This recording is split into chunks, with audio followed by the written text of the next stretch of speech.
What's up, everyone? Daddy Warbucks here, and today we are continuing our playthrough of the Ghosts of Saltmarsh. We are still in the first adventure, the Sinister Secrets of Saltmarsh, and let's unmute Discord so we can do the recap. Been confined here. There's 2 exits out. Alrighty. But we're done with it. Shut up in your face! So at the end of the last session, I know, right? Just hard cut. At the end of the last session, you guys had finished exploring the haunted house, and you found the smuggling operation that was taking place within the caverns. And after managing to escape and return to town, fucking cat, get out the way! What are you doing? After you escape, you return to town. Yeah, okay, I'll pet you. Get out of the way. The council had, they rewarded you for your time and effort. They gave each of you a small pouch of coins, if I remember. And then you were kind of cut loose, and you all went on your way, right? What? Yep, That's how I remember it. Okay, so we're gonna start with everybody in town, and you have some free time to kind of explore the area if you would like. I would like to begin with something staying inside. We found this book. I put it in the chat. I would like to inspect it more. You would like to inspect it more. Okay. I do believe that in order to glean anything of importance from the big book you found in the alchemist's chamber, you need to spend quite a bit of time reading through it. So we're talking like an hour minimum. So while you kind of look through, we'll check in with the rest of the party. We'll assume you stay in your inn room. I don't think we ever really landed on that. I'm guessing we all got a room in the inn. You guys are camping there. Whatever, doesn't matter. So you stay in the room at the inn. Everybody else will continue exploring while you do your research. Sound good? Yep.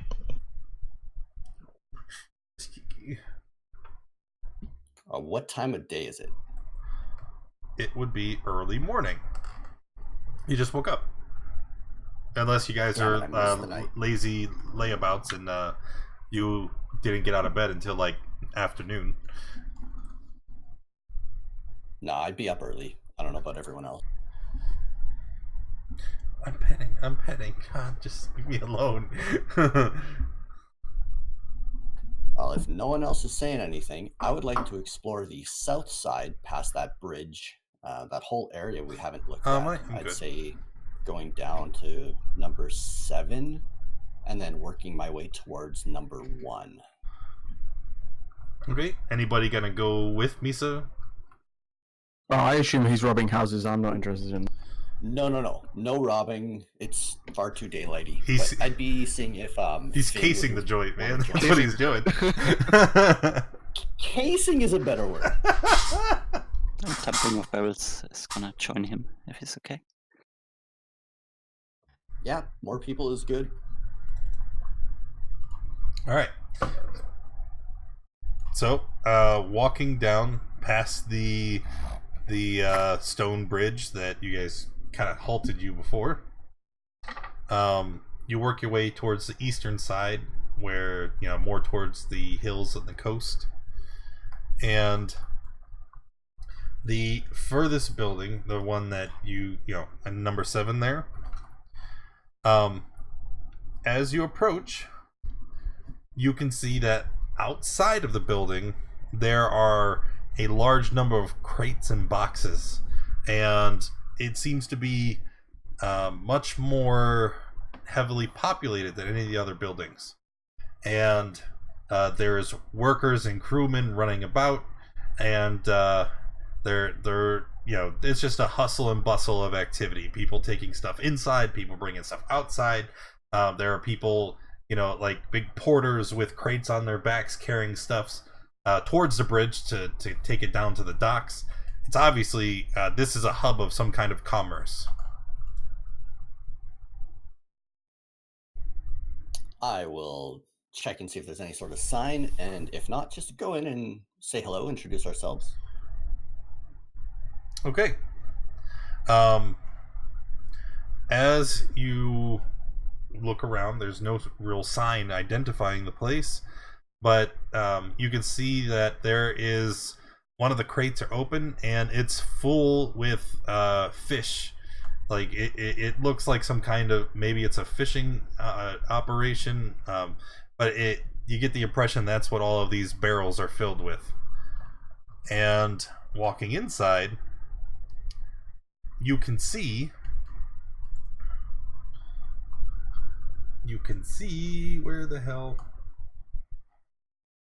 All right, give me 1 second. I lost the handout. There it is. Counting coins in the middle of the store is a brilliant red tiefling, and she is like I said, she has coins, and she's kind of counting them from one hand to hand. You can see several of the other people in the building are looking to her with with kind of anxiety and anticipation. Very, very obvious she's the authority here.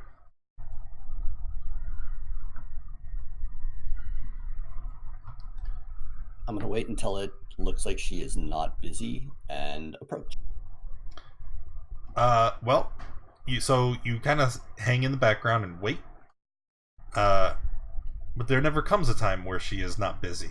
Instead, as you can just kind of wait on the far end of the building, you kind of catch her eye, and she says, "Yes? What are you doing here?" Hello.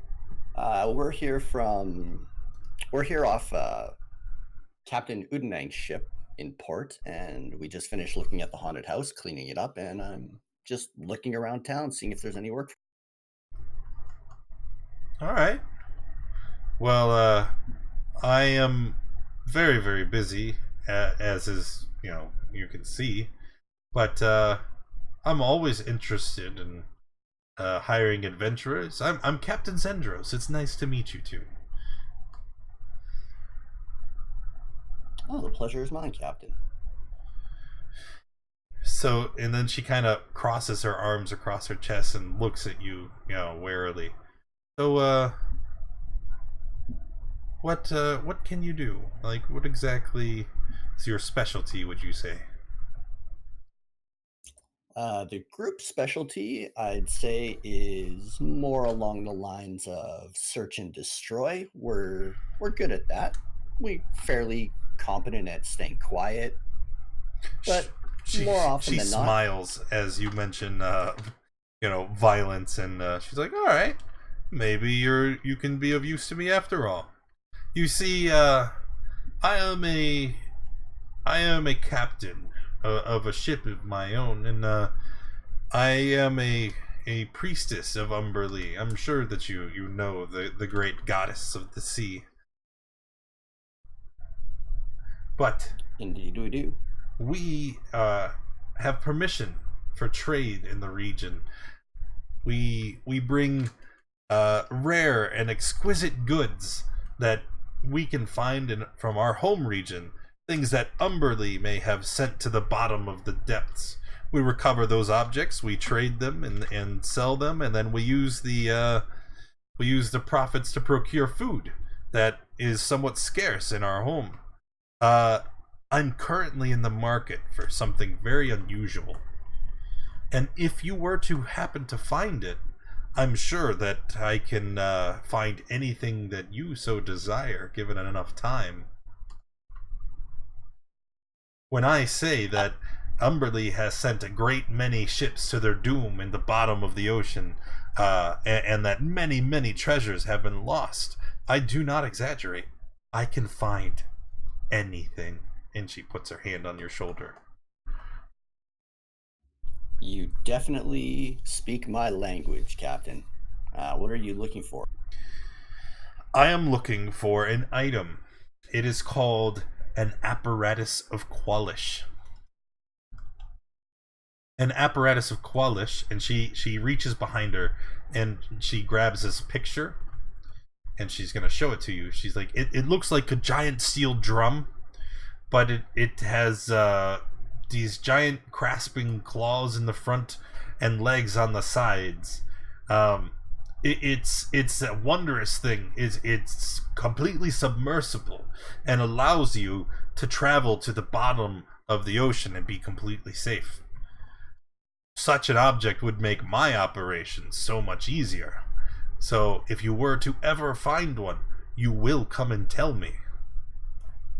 And you can tell it's not really phrased as a question. Oh, absolutely. Do you have any leads on this where we would find one where others have been found? She just kind of shrugs her shoulders. Sadly, no. I've been looking for many, many years. Just if you happen to come across it, come to me and I'll reward you handsomely.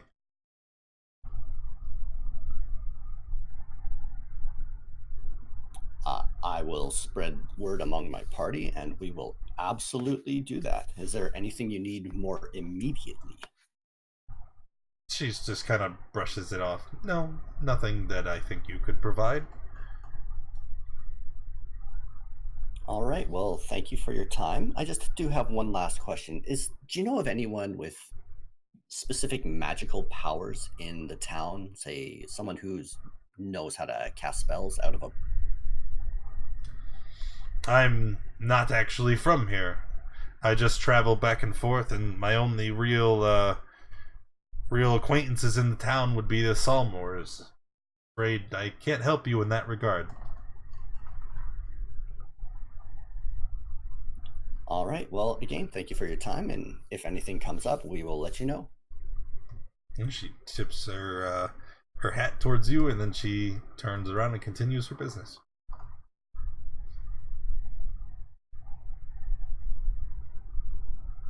All right. I think Falk was the only one with me.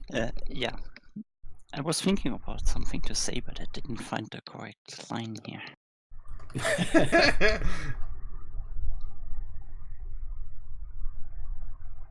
I have no idea what you're talking about, Dirtbag.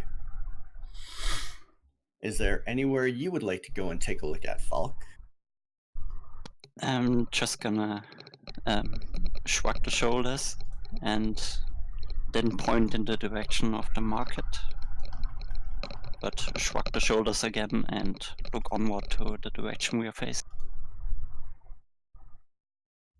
All right, well, if you're in that shruggy shoulder place, I'd say we take a look at 8, 9, and then maybe take a look over towards 3, 2, 11, 12. Just kicking in all the doors. That is exactly how I see it.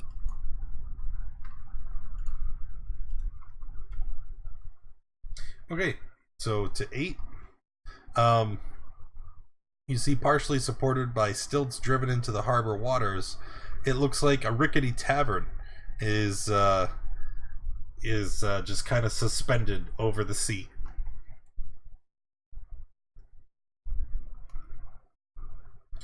That seems like a little too early to get a drink to me. As you stand staring at this staring at this tavern, you can see several people come spilling out of the front door, and these men, they don't look like just common villagers. One has a very gnarly scar that goes from his forehead across his face and clear down his neck. The other one is wearing an eye patch, and as he comes out, he kind of sneers at you.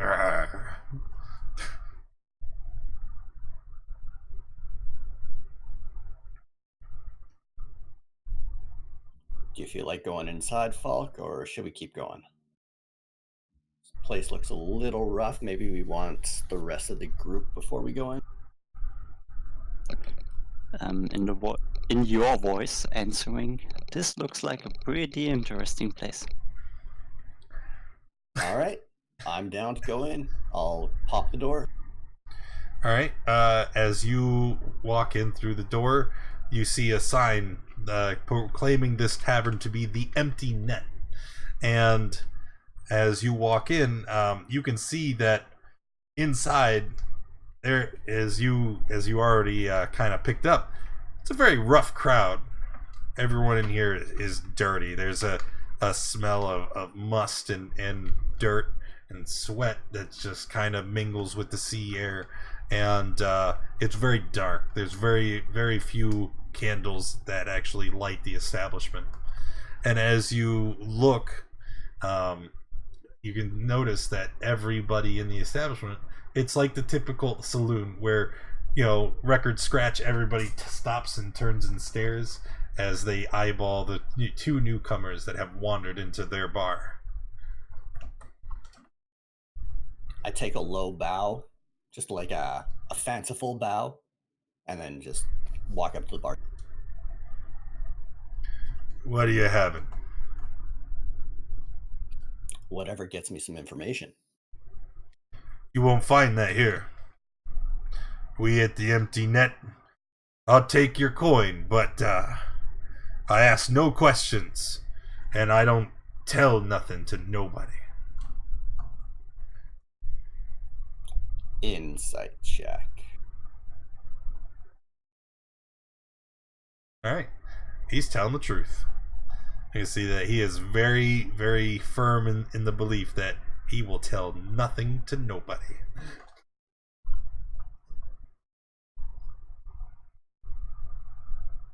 What do you think, Falk? Do you want something to drink? Rations for the trip, in the voice of the quartermaster. Kind of shrug my shoulders. I'm like, I have no idea what that means. I'm gonna point my finger at a bottle of beer and say in the voice of the captain, price to pay. How much for that bottle? He looks at it, he looks back at you. It's like, just a few copper and it's yours. Alright, I take 2 copper and throw it on the counter. And he hands you a beer bottle, and this beer bottle, it's you know, it's just like a glass bottle with a cork stopper. It doesn't look particularly clean, and you get the impression that he just pours the ale into the bottles and reuses them. Gonna take it out anyways. I know I had something somewhere. Damn it, where did it go?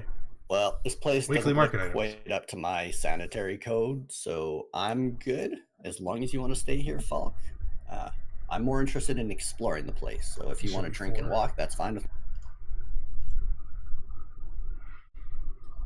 I'm gonna point to the door and say, in the voice of a town guard, right over there.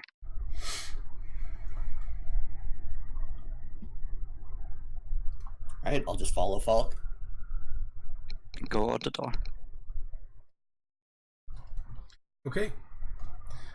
Traveling back around the road, you eventually come to another market.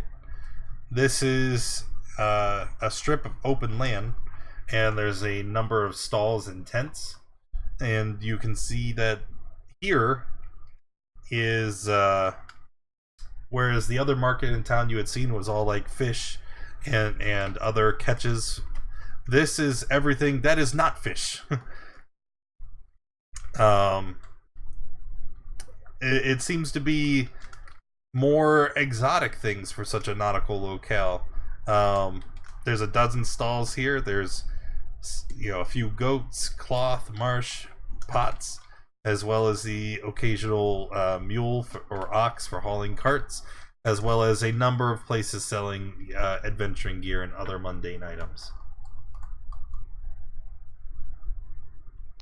Is there anywhere where there's armor sold, maybe? Armor? No, sir. Uh-huh. There would not be armor in the market. Okay. check back with those who were in the inn. What other than Quandle, what were the rest of you doing? Sleeping. Probably get some breakfast. Okay.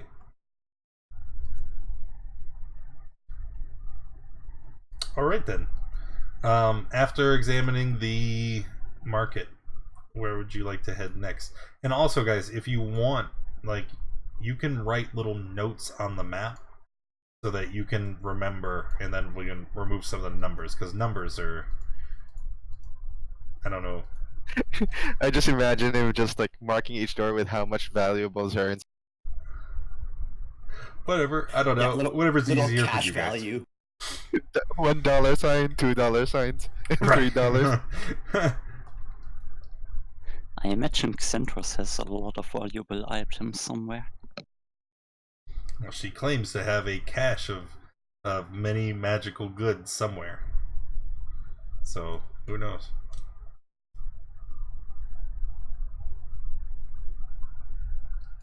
Well, I'm gonna keep walking past the bridge and walk towards 11. Tumbling with Barrels is gonna take a sip of the beer. What does it taste like? Like piss. Like it's it's faintly alcohol flavored, but it's not really. It's just like a very dingy hoppy water. Like Gonna throw away the bottle, like just randomly out in the grassy fields here. Right. Approaching towards 11, you see that there is a woman outside, and she's currently stretching some hide over a rack.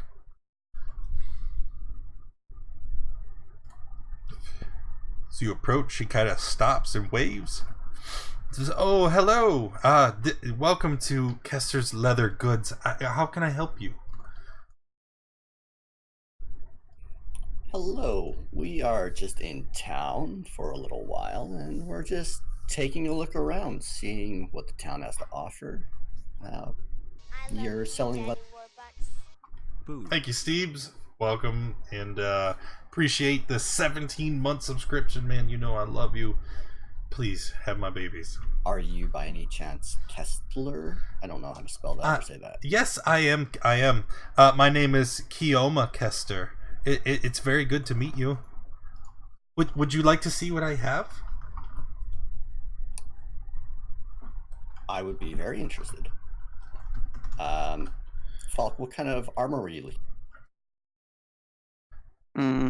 Is there any hide armor displayed anywhere, or am I unlucky? Oh, yes, please come in.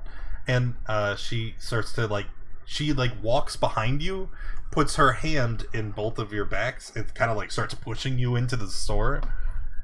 And you can see there's leather and hide and various other objects made from leather. And very peculiar though is that not only is the hides and leathers here, stretched and worn or whatever, they're also colored. Somehow, Kioma has managed to dye these leathers to a wide variety of bright pigmentations, and she excitedly shows you all the different hues. Look, we can have this leather armor. I have it in pink and blue and green, and she's showing you, and it seems she's most excited about the fact that you have these variety of colors and styles to choose from.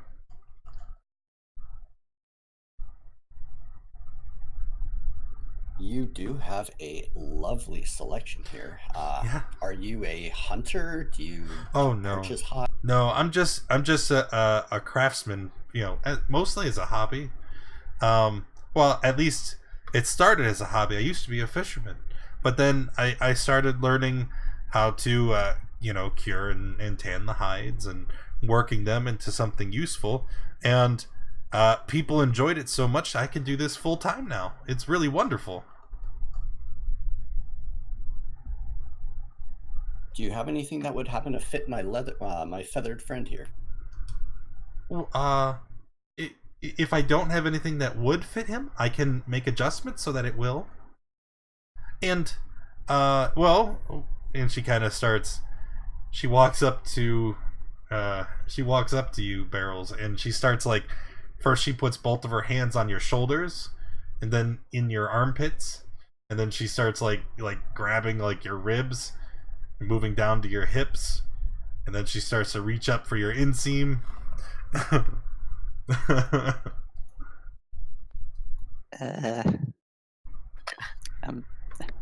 I have an answer for that, but it will be very rude, so I'm not gonna say anything. Alright. She gets the hint. And she's, oh, I'm so sorry. I get very excited when, customers come. I'm just gonna point my finger at one of the hide armors and say, what is it you require? Oh, for that?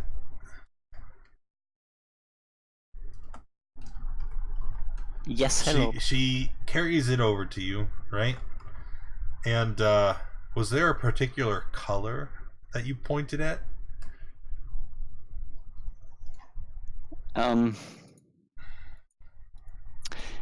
Is there anything in green, like in the room? Yeah. Oh, yes, green. And as you point to one, she pulls out three. You got like a forest green, and then there's like a sea green, and then there's like a grassy green, like a true green. And she starts like just holding gonna point them. at the forest green one. She holds that one up to you, and then she holds up the other. She's like, "Oh, this one I think really brings out the color in your eyes. Like this, maybe this." And she completely ignores you as she just keeps holding up different pieces.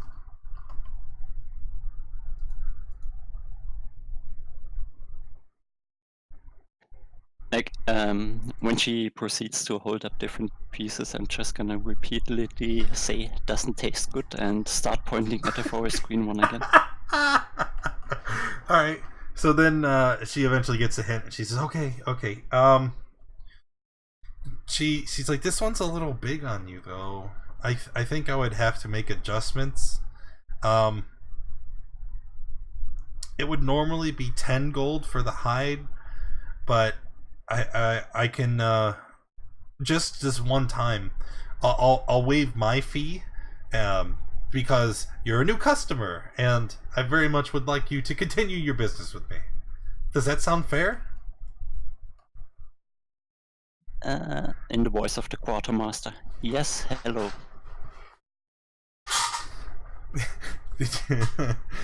Excellent. Okay. Just it might be a little bit of time. It won't take me too long. Just maybe an hour or so, and then it should be ready for pickup. In the voice of the captain, I'm gonna answer, free to do as you wish. Great. And she holds out her hand for payment.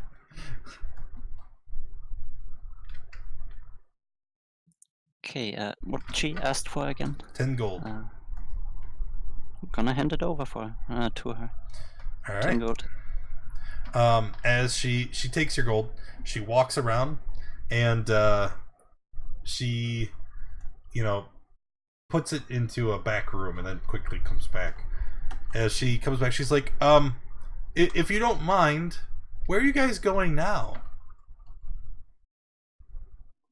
We were just gonna keep exploring the town, walk towards what looked like the wall over towards the west, and then circle back probably.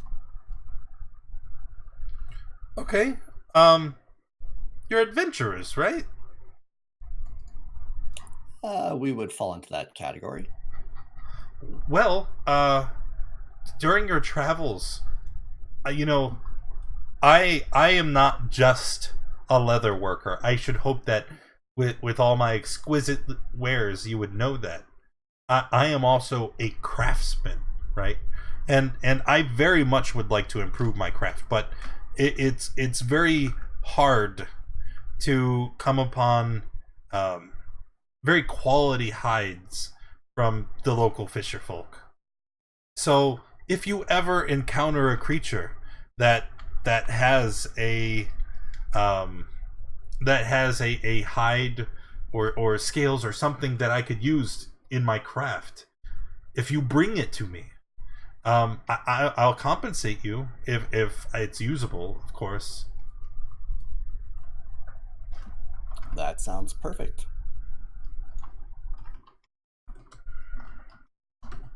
Just a question of note here. How long was she gone when she put the money away? And are there any windows and floors to this house?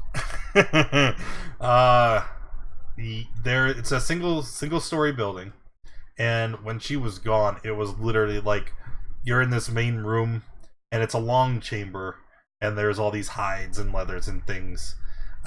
There's a door off to the side that segments it from like her living area. But there's no actual door. There's literally like just a curtain hanging there. And she went through the curtain. You heard her just kind of plunk the gold onto a counter, and then she walks back. And as for there being windows, yes, there would be several windows in this area and probably in the back area as well. That is perfect. I already see where this is going, you bastard.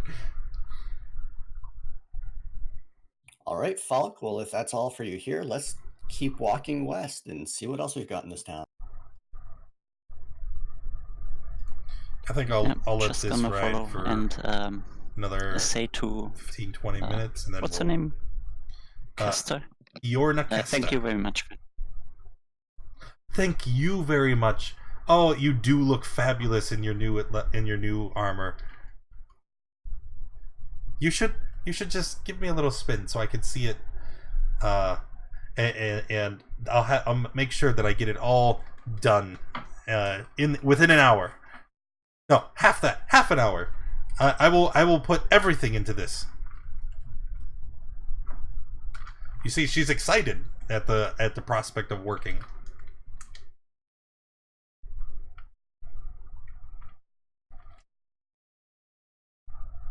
Everything is perfect for crimes. Alright. Oh, 12 next. Yeah, that building there, 12. As you approach this place, you see this is a 60-foot tall tower. And you see that unlike most of the other buildings that are made out of wood, this is entirely stone construction. And you can see there are several official-looking guards standing about. And from the top of the tower, you can see that there are guards posted at the top, and they look like they're keeping watch over the town. As we would have left the shop of the leather worker, Bells would have pointed back to it and looked at Duskclaw and say, "What kind of kinky shit is this guy into?" Falk, I wish I knew. I bet you there's some amazing stuff in the back.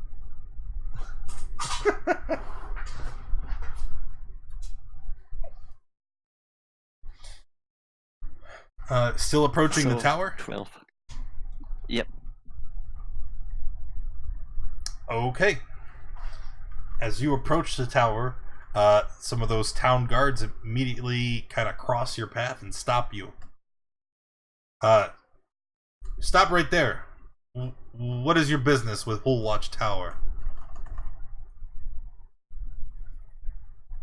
We're just exploring the town. We've done some work for the Saltmarsh. We're here from Captain Udenag's request, and we're just getting the lay of the land, seeing if the town needs any help anywhere. Feel like this might be a good place to.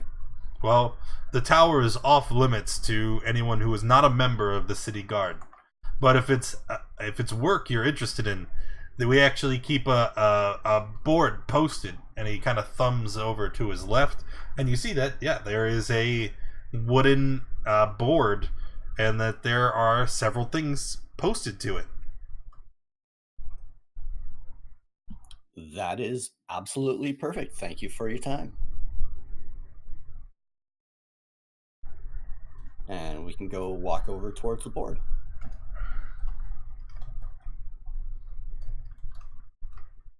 All right. You can see that the board is mostly occupied by pieces of parchment with notices of missing persons, which you can assume relate to the investigation of the haunted house. And but as you look, you can also see there is one posting where it says, "Wanted. Need adventurers to defeat a threat."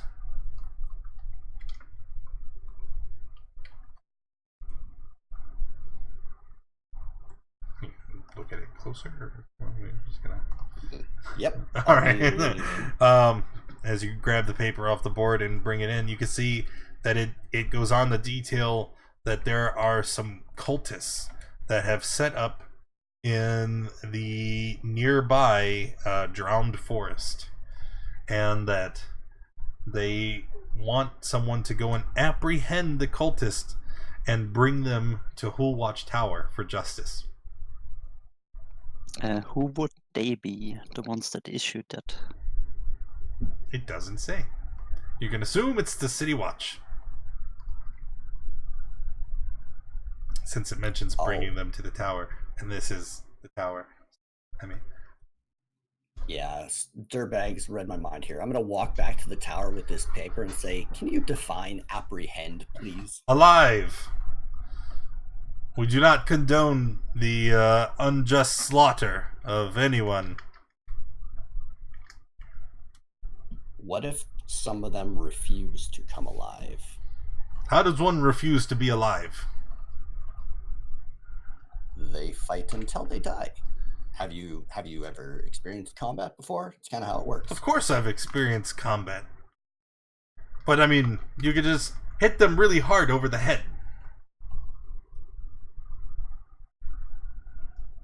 You know, you don't have to kill them. You can knock them out, or maybe tie them up.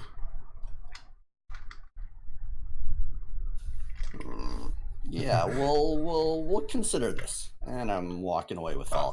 If you do take on that quest, I believe the city watch was authorized to pay the successful party a dowry of 50 silver pieces. So you might want to get on that.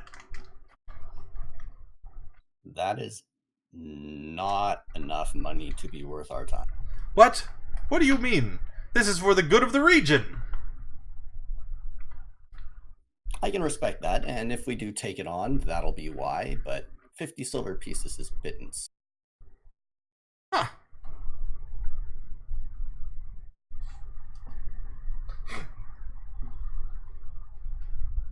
Wait a minute, I heard the cat. Right, Now I'm afraid where to do you want to go? chair. Number 1 or 2? I'm gonna point towards number 2. Get out of here. As we're walking there, I'm just gonna start laughing and just be like, "Hey, Falk, can you say that in his voice? That little bit about 50 silver, because like that was priceless." I'm just gonna tilt his head sideways, look at you, say, "Doesn't taste good." All right, fair. I like that. Doesn't taste good is now your default answer for no. Nobody said no before. You just need to have like I want a cutscene where you guys are in the inn and one of you just grabs Barrels by the face and just says no, yes, hello, goodbye, and just like increases his lexicon with these. No, from here on out, doesn't taste good is the default for no. That would be very helpful, actually. Alright, crew in the inn. I'm going to find in my notes the contents, the importance of the book, wherever it is. It's 24. Here we go. Reading through the book, okay, you see that the book is all about the creation of a philosopher's stone, and that the alchemist there was all of the equipment that you had seen was for the creation of the stone. Reading through the book, however, you start to believe that such a thing could be possible, as the research seems to suggest that it is scientifically sound. And in the back of the journal, you can see there are some handwritten notes from the alchemist, and that he goes on to talk about his experiments. And you realize that the luck stone that you had found was one of the failed experiments from him trying to create a stone.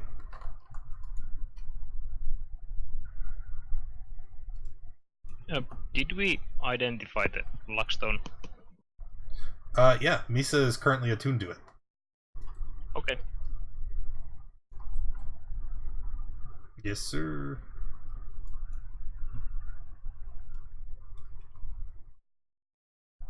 All right. So that's really it.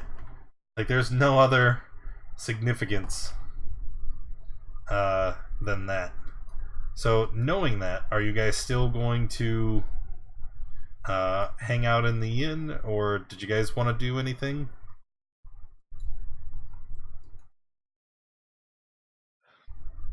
You guys want to go look for them?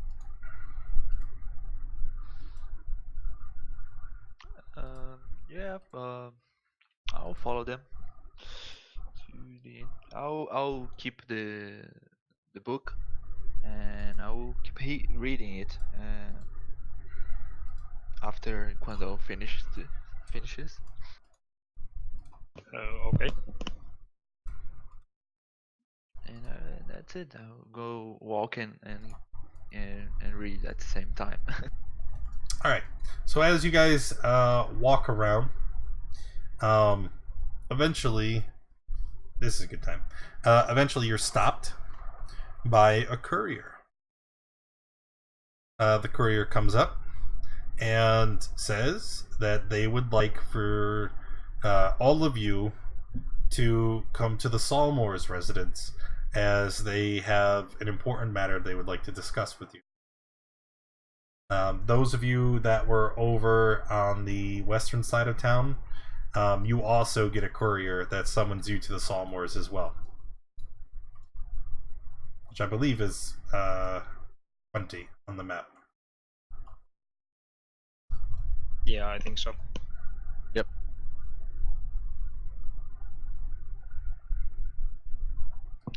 I would wait on the outside while the other is still on their way.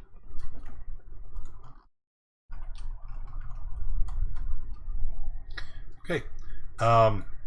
Is everybody gonna regroup at the Saltmarsh? I think Falk and I would take a quick pass by 2 and 3 just to see what they are, and then we can decide if we want to come back. But yeah, we'd head over. Okay. Number 2, built on the low hill here, you can see it looks like another stone building, except all the windows here are covered in iron bars. And you can see there is a large yard off to the side, but that yard itself is surrounded by a high stone fence. I look at Falk. Doesn't taste good. Yes, hello. Then add, it will be the doom for the wicked-hearted. That is true. I do not want to end up in here. Okay, and then across from it, it looks like another inn. I'm sorry, another tavern, not an inn. This one being very proudly proclaiming itself to be the Wicker Goat, by a sign outside of the tavern.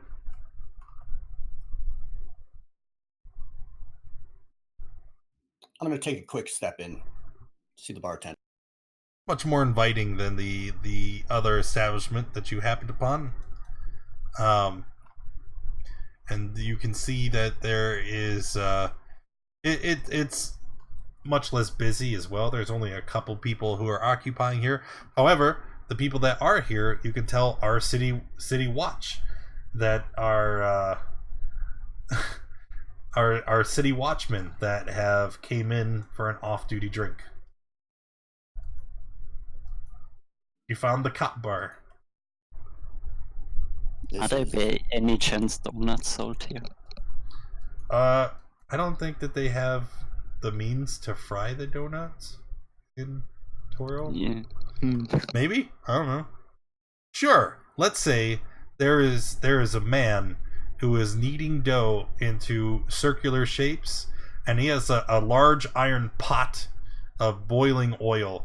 And then as he finishes arranging them in these circles, he coats them in sugar, and then he grabs these giant iron tongs and he dips them in and he pulls them out, and bam, we have medieval donuts.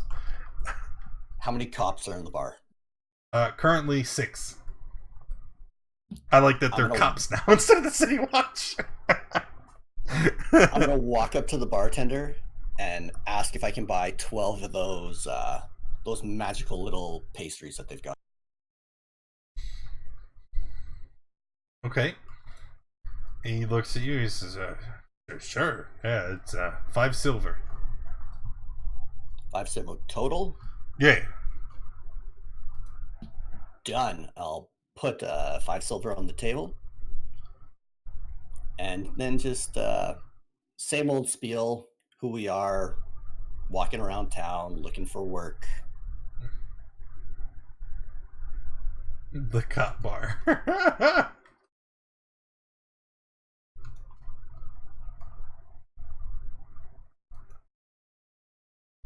Okay. They react quite favorably to the offer of free sweets, and they all smile upon you and are very thankful.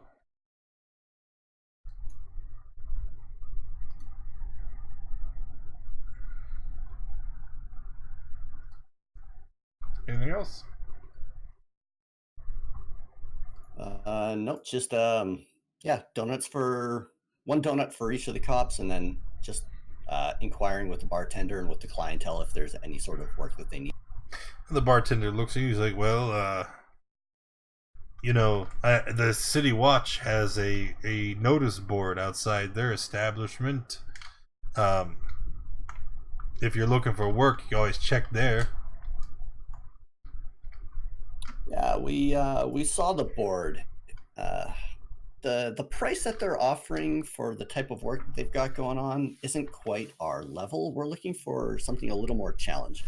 Ah, I see. You're greedy. You do understand all the City Watch are volunteers, right? Oh, absolutely. And I'm in no way, shape, or form trying to degrade the City Watch, but we're looking for hard work, something that's going to make us sweat.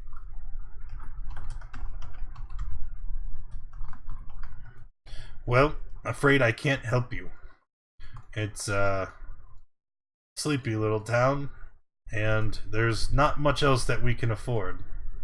So, as far as more challenging things, I'm sure if there ever were something that would need attention, then it would be posted. All right. Thank you very much for the time and the pastries. One more thing. Do you happen to know if there's a wizard in town? A what? Someone who casts spells reading from a book. No. Don't know of anyone like that. All right. Thank you for your time. I look at Falk and I say, we should probably run over to the Saltmarsh now. Right over there.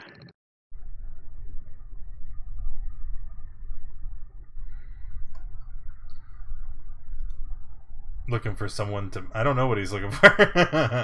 Alright, well, I guess you can ask him, because you all meet outside the Saltmarsh residence. And...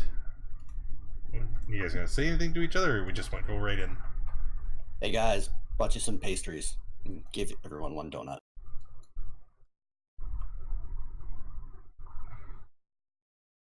I'm going to look at it suspiciously. Thank you. But I'm eating it anyway.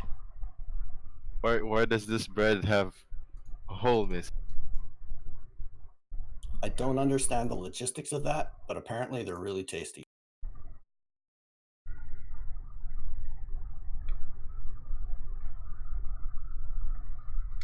And they are. It's one of the finest things you've ever eaten. It's crispy and fluffy and very, very sweet.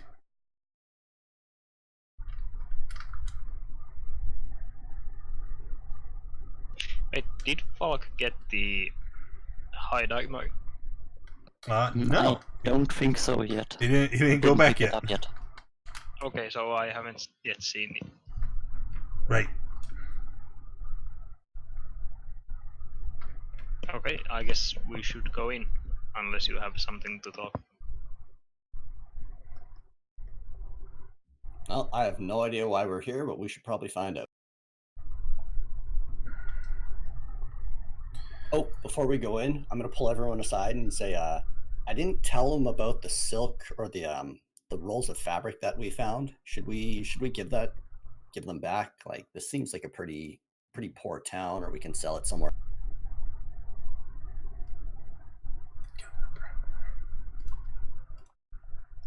When you say you didn't tell about it, did you lie or just leave it out? I left it out.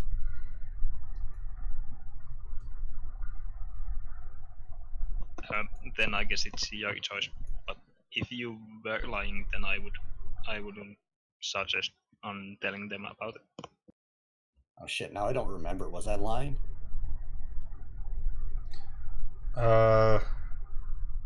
I thought I just selectively omitted it. I think that's correct. I mean, technically, you are the only one that was there, I think. So only you would know it. So I guess as long as no one brings it up, we should be good, right?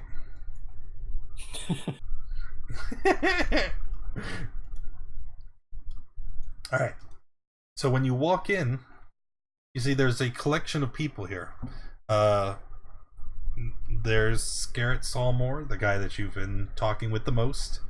There's a couple guardsmen here.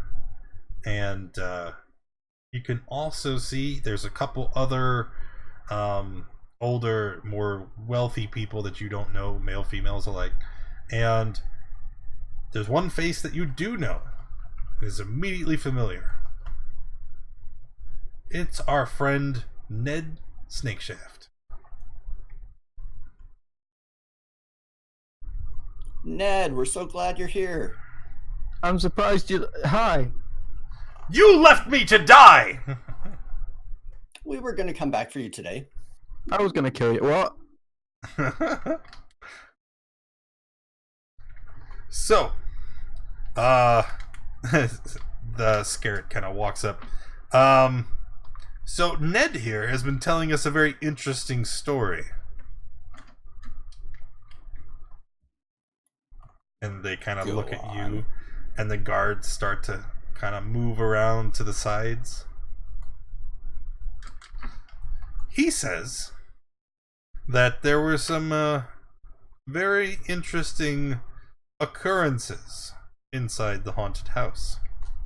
Things that you have omitted from your account of the story. Such as? The guards continue to flank around you. He says...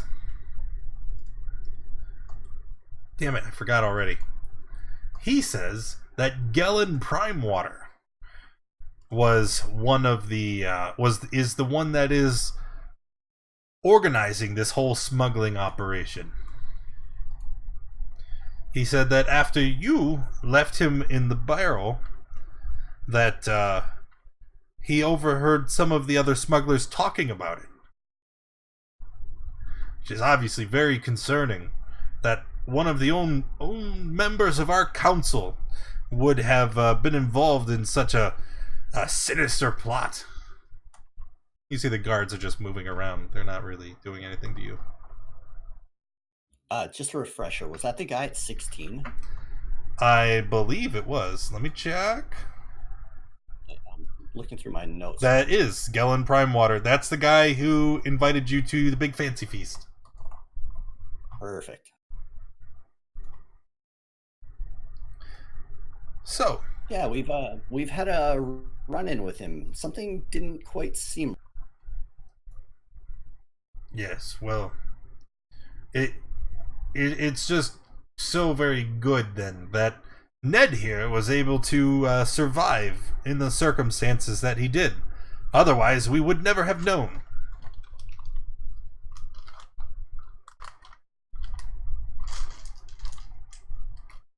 Oh, right.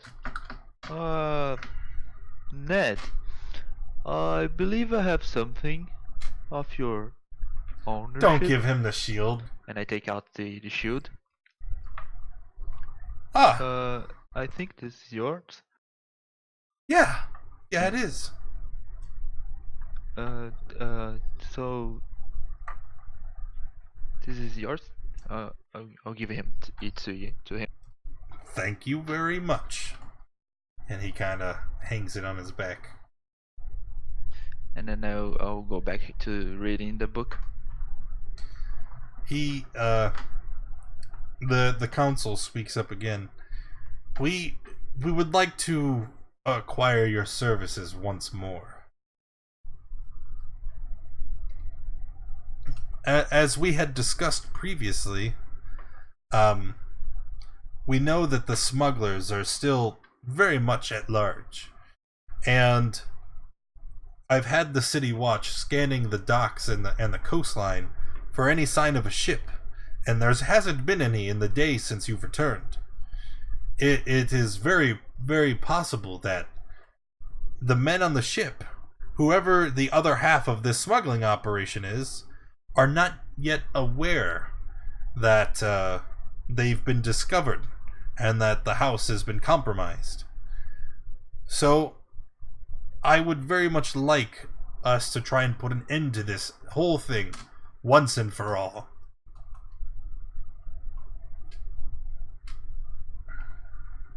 What do you have in mind? Well, we have arranged for the town guard to patrol potential rendezvous points each night in case the smugglers return earlier than would be expected. If the ship is sighted, we are, let's say, unable to risk the lives of the volunteers that make up our city watch. So, we would like you to infiltrate the ship and, by any means necessary, ensure that the smuggling cannot continue. Apprehend them, bring them to justice, burn down the ship. It matters not to us. All that matters is the continued prosperity and well-being of Saltmarsh.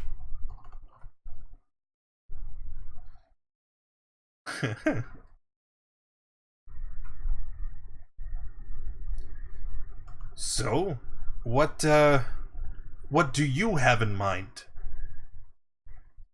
Do you have any insight as for the plan of this endeavor, or? I'm waiting to see if anyone else talks. I don't want to be the unofficial spokesperson of this group. I think you're already the face. You already are. Should I take over? I'm waiting, so. So, when the ship comes, how do you say we get on it? I don't think our captain would want us to use his ship. Oh, very true. We can provide you with one of the fishing vessels. That should be able to get you from shore to ship.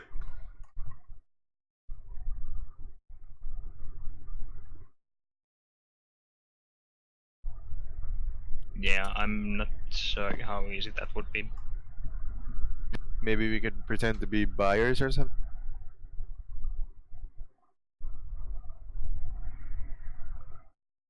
Well, I don't know if it's as simple as just, rowing up to the ship and boarding it. Although I'm sure that entering quietly and undetected is surely an option. But what if instead, well, I'm sure there had to have been some means of communication. I mean, criminals this crafty, they would had to have some kind of signal to notify that they were ready or that they were friendly, or I don't know. We did find that book, remember, with stuff in it. Signals or symbols or something. Oh, you're correct. I'm going to pull those little pieces of paper out of the bag and see if people can help out with it. Okay. So I have to find where it was. Just give me 1 second here. That would be... Bam. Yes. Oh, right there. It tells you. Yes, that looks like some kind of signal code. Long, short, short, short. But what's the signal?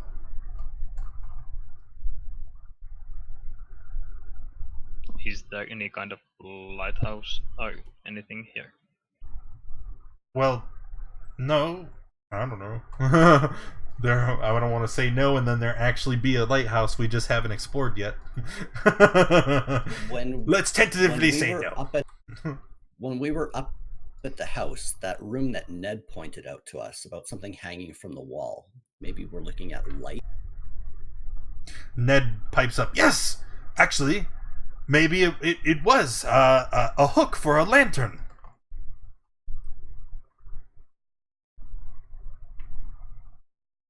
So we could put a light on that window and then block the window. Like So make like signal Yeah, flares or something.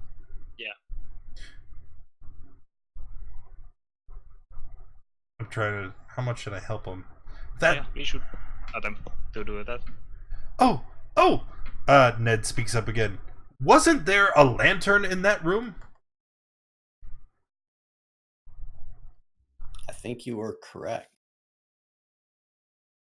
No, come on. Somebody say it. Wasn't Ned? How does he know there's a lantern? Yeah, I'm not quite sure what was in the room except the big hole that you didn't tell us about. No. The room with the books. Wasn't there a lantern in there?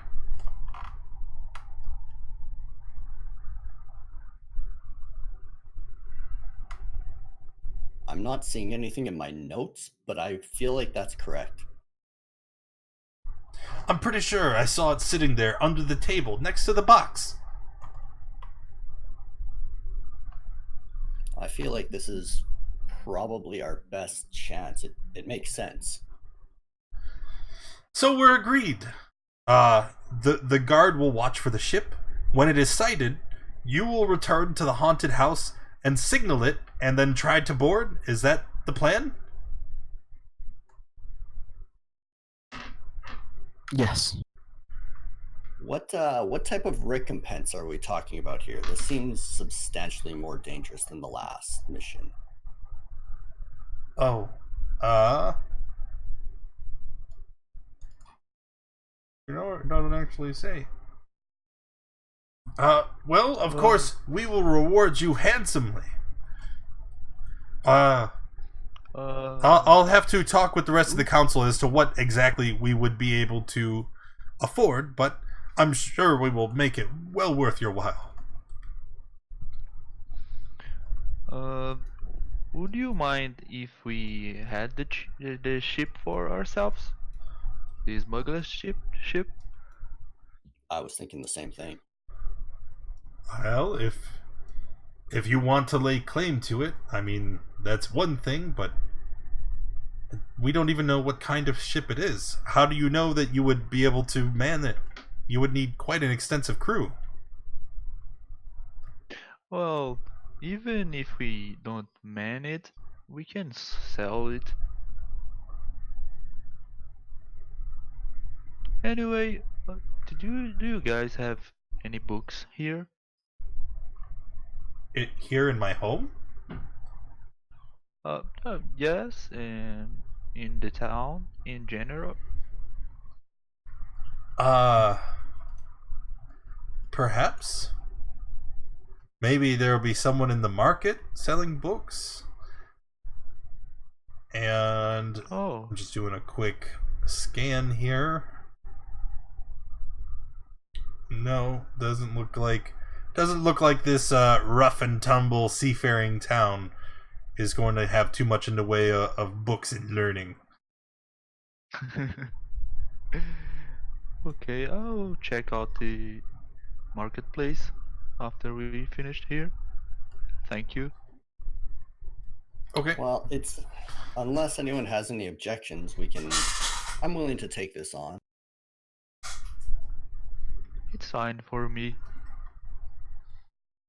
Yeah, it sounds interesting. All right, we should probably check in with the captain, just let her know what's going on. But before we go, do you guys happen to know if there's a wizard in town or someone that trades in magical goods or can cast spells from a book? No one like that. We just went over what they did to her. All right, guys, I'm ready to do this. How about you?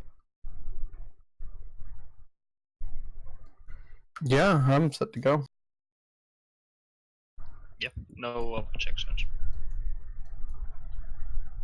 We took a substantial amount of damage last time at the haunted house. Do you happen to have any more of those potions that can help heal us? Yes, of course. We would of course compensate you with any gear that you would need to take for your trip. Here, and then he hands you each one healing potion. I'm afraid this is all I have available, but maybe you should hit the town, stock up on supplies before the ship arrives. Is there anywhere in town that sells potions like these? I mean, any sundry or local store would have them, possibly. The alchemist would probably have them. Like,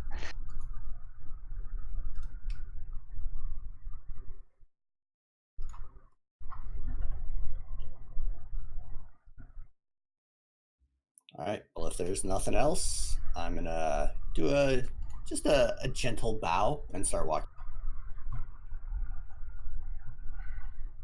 Okay. outside, Tumbling of Barrels gonna address the group. Return to the Seven Kingdoms in the voice of the captain, and then add in Duskclaw voice, check in with the captain. Yeah, that sounds like a good idea. Okay. I don't think we have told him about the haunted house either. Okay. So you guys get into your little. You guys remember the Seven Kingdoms is currently docked here in this shitty black and white token, and as you board the ship,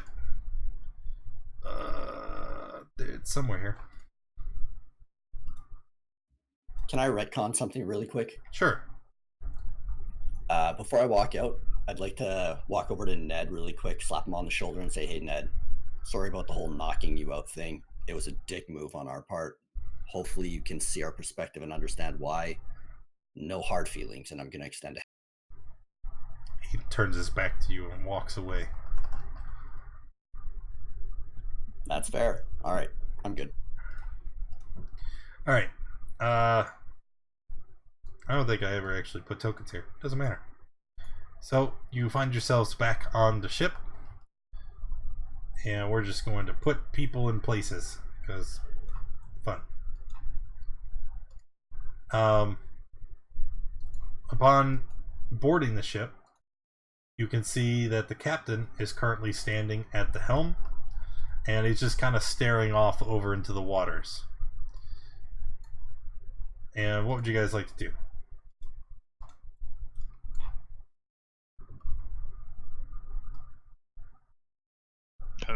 Wasn't it the captain that actually wanted us to check the haunted house?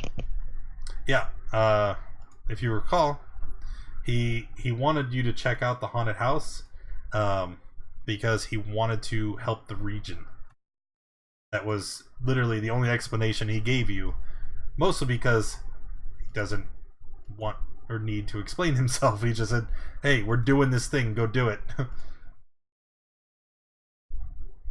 Okay, I would explain to him that we have investigated the house and that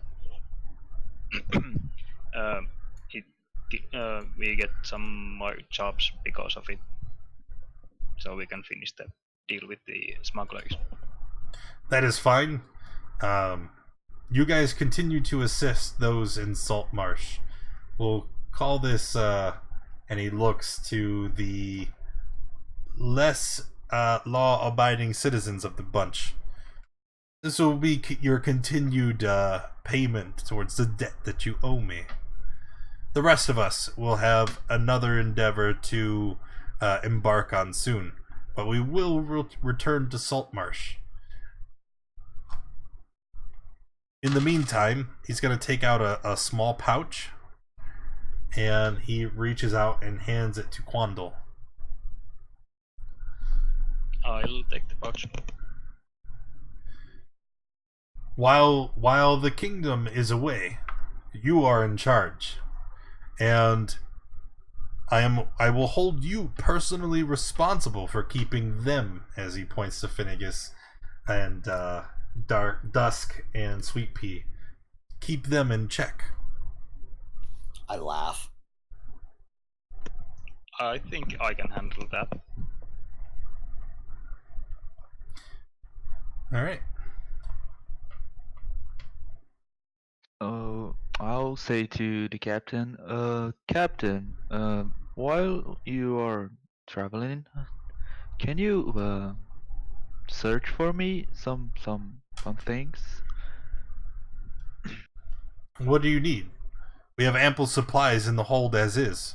Maybe you should see Quartermaster Kisk, see if she has what you need. I'm looking for some books, any kind of book, and if possible too, lots of paper. I do believe she has blank journals in paper. Well, that's good. And I think we have a book too that might be of use for you. And I try to look for that book about the coast of Saltmarsh. He looks at the book, and he looks at you, and he's like, that is helpful to be sure, but I think this would be better in the hands of our navigator. Can you deliver this book to Thacairn? He's just on the deck below. Of course. Sure, we'll do it.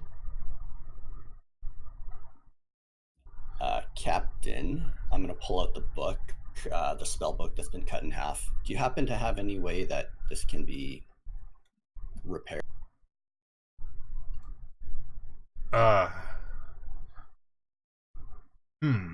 He looks at it, he's like, spell books are a fickle thing. If you were to recover this, I would talk to Selvi. She is the more magically adept of the crew. I'm sure she would be able to help. Understood. And also, are we able to utilize the quartermaster's stocks a little more while we're staying in? Well, as I said, the kingdom will be shoving off to another port soon. So if you need anything from the quartermaster, you're going to have to address that soon. Understood. Thank you. And then, who are you guys going to go see first? I'm gonna deliver the book first. Just onto the deck, right? Yep. If you want, I can put your tokens on here so you guys can see where you are in relation to the boat.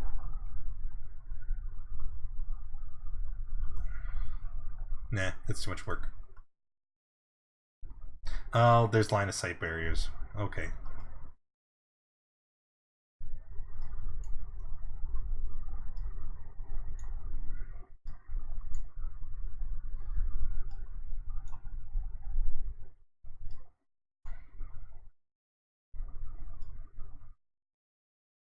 Alright. Sorry, just returned. Have we told the captain that we are about to board another ship? No. You have left that part out.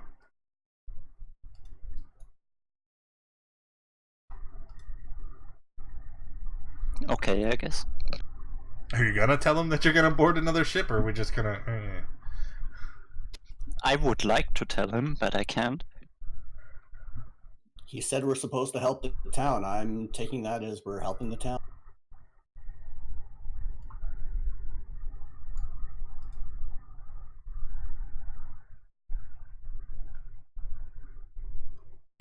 Anybody else gonna head on down? Oh, yeah. Yeah, you can move yourselves. Cool. I'm going to search for Sylvie, and then I'm hitting the quartermaster. She should be here. She should be there. Figuratively.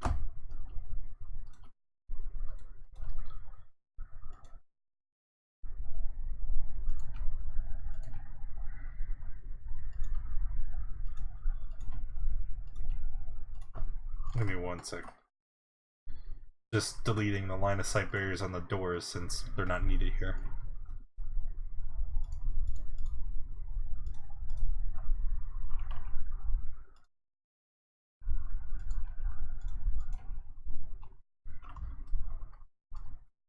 Alrighty. Quandle and Mark, looks like you guys first encountered the first mate, the Cairn. So he looks to you, and as you approach, he kind of stands up, and you see he's like adjusting his shirt. Yes? Is he the guy that the captain mentioned? You would know who the Cairn is. You guys are members of the crew for quite some time, so you would recognize him. Like, Okay, so I would say to him, the captain said that you might find use of this book, and I give him it to him. he holds it with obvious disdain. He reads the name on the side of the spine, and then he just kind of flips it back to you. You can keep it. I have no use for it. I already am well versed in the tides and times of the region. And he taps his temple, have it all stored here. Oh, that's good. Then I'll leave. See you later. And then I'll move to the quartermaster. Which is where everybody's okay. Everybody just wants. So Kisk sees you all join, and same as before, she's very pleasant and pleased to see you. Oh, hello. Tell me, why have you come to see Kisk?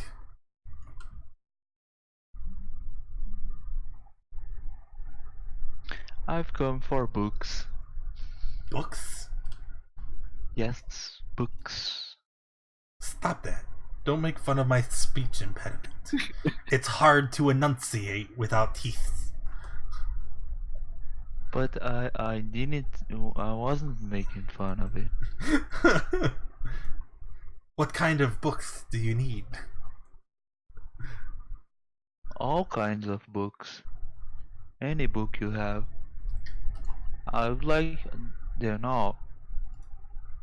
Well, since the captain has not authorized any more payments, that I can provide you anything that you should need, but you will have to pay the fair compensation.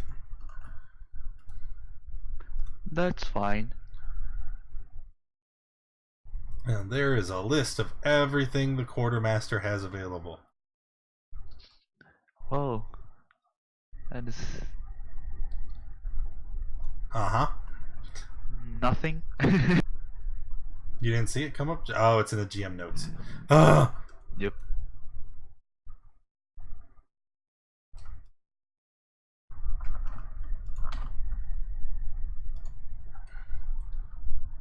Alright, let's try this again.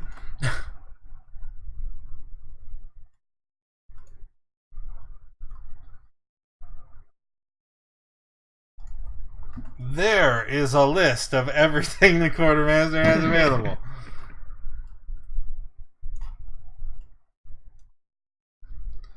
And I believe it's journal. A, B, C, D, F, H, I. No, not journal. Book. It's here somewhere. Book. Yeah, there it is. 25 gold pieces. That's a lot. Well, of course it is. Parchment is very rare, especially on the seas, where it can easily be damaged by the salty air. Well, give me one book. Do you have blank books with nothing written on them? That is a blank book. Book is just a blank, yeah. Blank book? Doesn't have a thing book? I feel the need to point out, a single sheet of parchment is only a silver piece. So for like 2 gold, you can get, 20 sheets of paper. No, but I need lots of paper.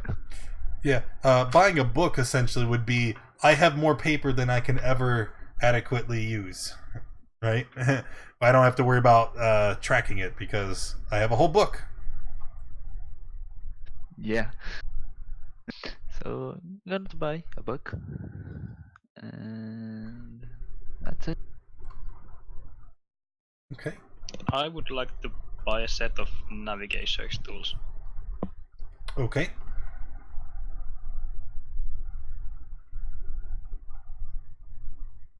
I know they're in the tools, but I don't actually see them. It's on the bottom. Oh, I see. Why did they separate it like that? Alright, no problem. Yeah, no idea.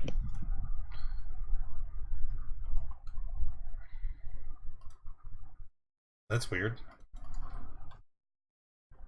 She hands you the tools, looks to the rest of the party. Is there anything else? Of course. I'm working on my list right now. No problem. Actually, why don't we take just a quick 5? You guys can look through the list, shop, whatever, and then we can stretch, get a drink. What? Sound good? Yep. Sounds good to me. Yep. All right.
And I'm back.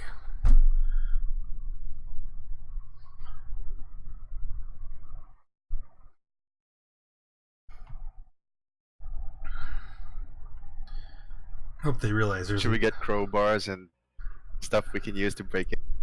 No way in hell I'm giving Buy them a shit. a sledgehammer. Yeah, we're basically just gearing up our giant heist. Yeah. Get some explosives. Grappling hooks, rope, a tent. I've put down what I'm picking up in chat, but I would like to try to haggle a little bit if possible. There is no haggling with the captain's property.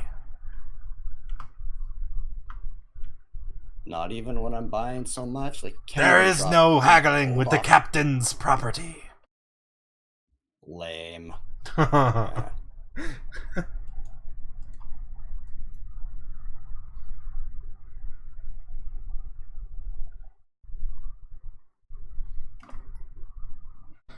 Can we use crossbows and grab? You are not Batman. Worth a shot.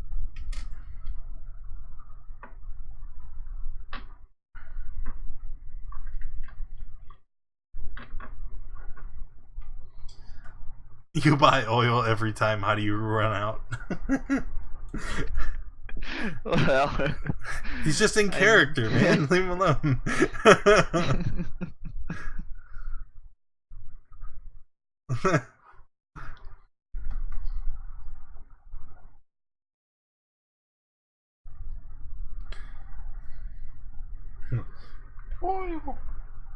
I like that you're establishing in universe that you need a constant supply of oil. So then eventually I can take it away from you and screw you up. yeah. I'm starting having levels of exhaustion because I not have enough oil to run my And back.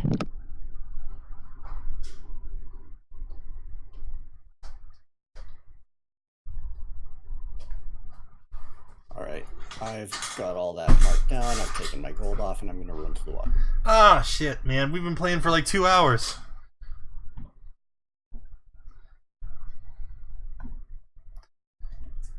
Thanks, man. You're a friend.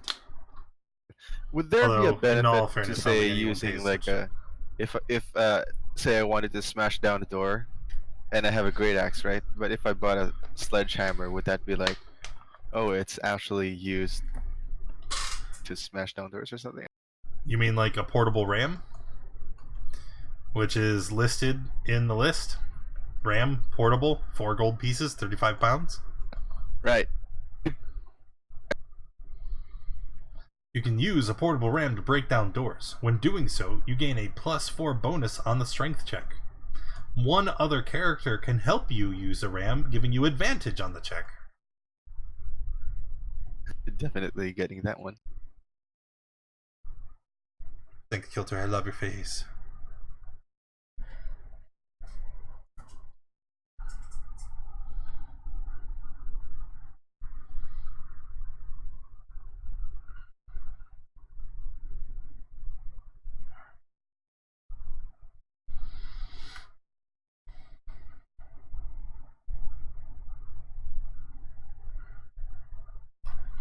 Alright, everybody's shopping needs satisfied.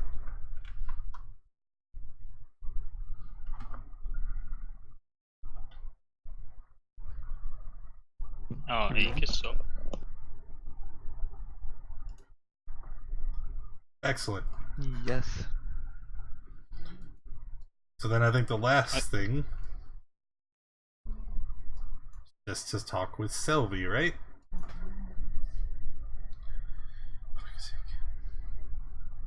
Yes.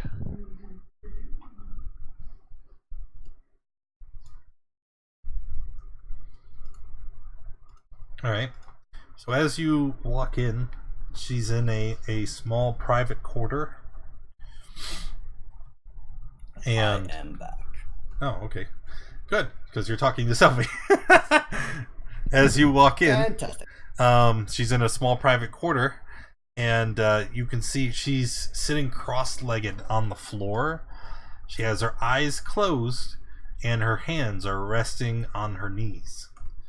And as she is obviously in some kind of state of meditation, you can see swirling around the air around her are these fist-sized purplish flames, and they just kind of lazily orbit around her. And you can tell there's a noticeable difference in the heat as soon as you enter the chamber. I'm going to sit down and wait for her to be done. As you sit down, she, without opening her eyes, just kind of intones, "Why are you here?" The captain suggested that I come and speak to you. We found a spell book that was damaged, and I'm curious if you could somehow put it back together, or even... She opens one eye to look at you, and she closes it again.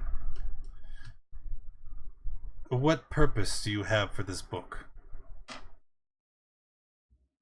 I personally don't have use for it. I believe Quandle might be able to use it. If not, someone else can use it. If not, we sell it.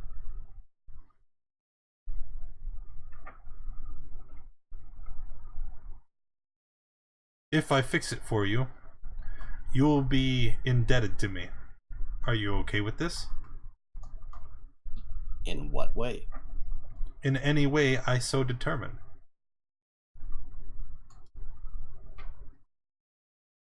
"I'm doing you a favor. You would owe me a favor. It's quite a simple exchange." I'm not a fan of agreeing to something without knowing terms or setting limits on terms. "Well, I'm not a fan of giving away something for nothing. So, either you agree, or we can part our ways." I think we'll have to part ways on this one. "Goodbye." All right, and I walk out with the book. All right. Any other business aboard the ship? I don't think so. I am good. Back to town.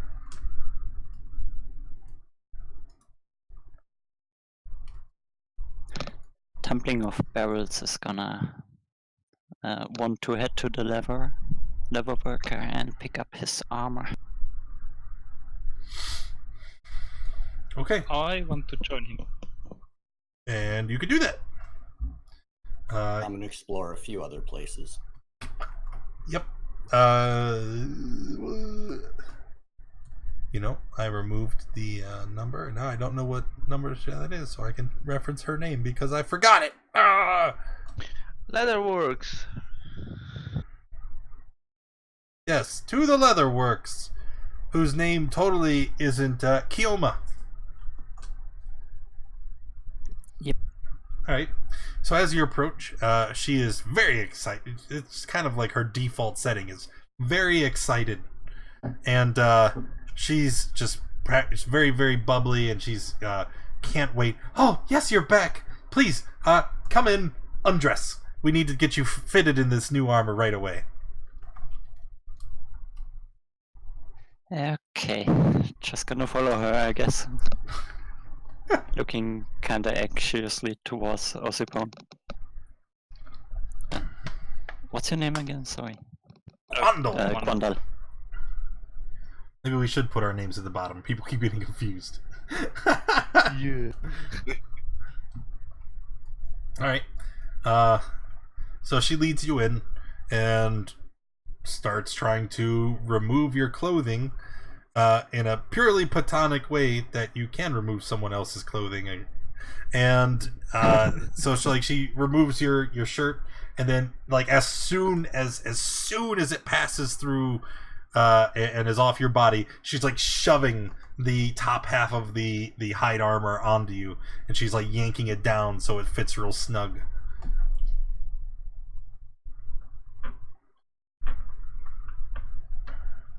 Well, pants off now.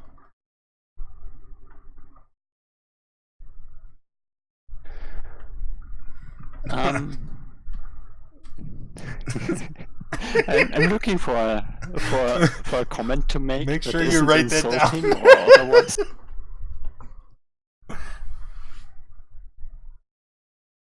Okay, I'm just gonna say thank you very much, friend. Okay, and then you step out of your trousers, and you're still wearing your very modest bird underwear, whatever those look like. And then she helps you finish putting on your armor. Excellent. Oh, it does look so outstanding. I'd like to imagine Quandle is just sitting in the back watching all of this. Yes, I'm watching and I'm thinking that I would want my studded leather dyed. Okay. So, after she gets you fitted in your hide armor, there! How does it fit? Okay, sounds good. What? No, that's... He's an odd one. He is, isn't he? Well, if there's nothing else... What would it cost for you to dye studded leather? Oh, I mean, I have one already, and I would like it to be blue. just the cost of the dye, I'd suppose. Okay. How much time would it take? Just a few silver. It's really nothing. I make all the dyes myself. Well, that sounds good. I guess we are not heading out at this exact moment, so we have time to do that. Yeah. Go ahead, disrobe. Okay, I'll do it. And then she takes your armors and she lays them out on a table. And then you see her, she gets this little clay pot, and she gets a brush and starts kind of like painting it onto your armor. Except it's not like paint, it's not thick, it's more watery, and the leather seems to like soak it up.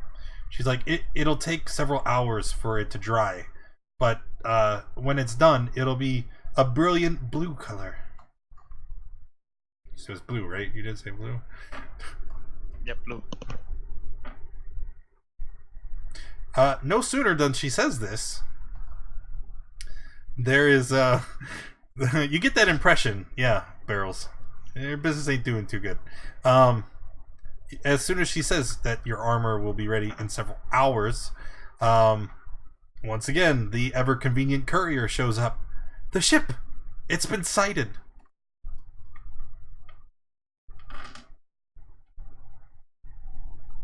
Damn, I guess I'll have to do without that. Okay, we should go. I'll come back at a later time. If you'd like, I can loan you a set of armors until yours are finished. Well, that sounds good. If you have one. Yeah, here. And she hands you a raggedy set of leather armor. Thank you. We'll be back. And I give her a full gold piece. That's so nice. Okay. We spent most of the day kind of meandering through town and then on the ship, and so now it's like dusk and the sun is beginning to set, and you were called back to the Saltmarsh house to group with where there are several members of the city watch, and they explain that the ship has been sighted up to the northwest, and it looks to be several miles offshore, but in the location of the haunted house.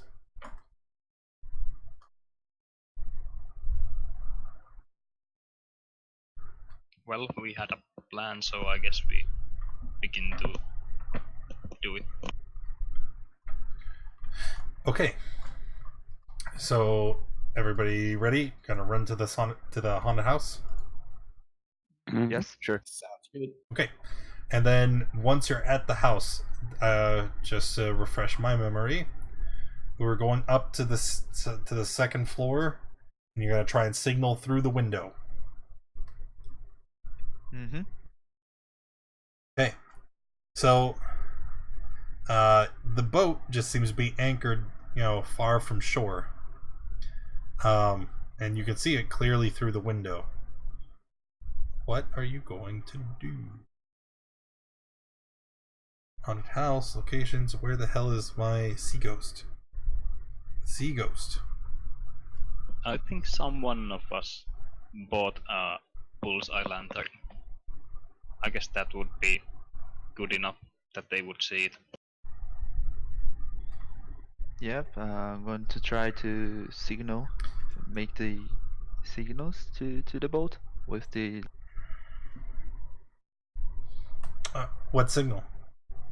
I don't know, what's the signal? What's the handout for the signals? Short, long, short, long. You get a respond from the ship. Long, short, short, short. Is it safe? Do the same one again. So short, long, short, long. Okay. And then, as a reply, long, long, long. Ready to unload. Come to ship. I don't think we had anything extra after that. I'm just going through my notes. I mean, they said ready to unload, right? Yeah. So Yep. I think we just go for it. Yeah, I think we go out there with the boat. Everyone bought the capes to hide your faces. You flash them an OK sign with the just put your hand in front.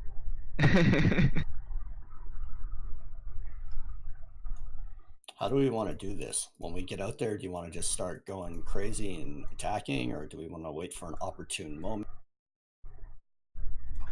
Well, if they don't discover us, Let's just go with the flow when we get there. See how it feels. So Good. to repeat, we are to bring them in alive. No, that's the other.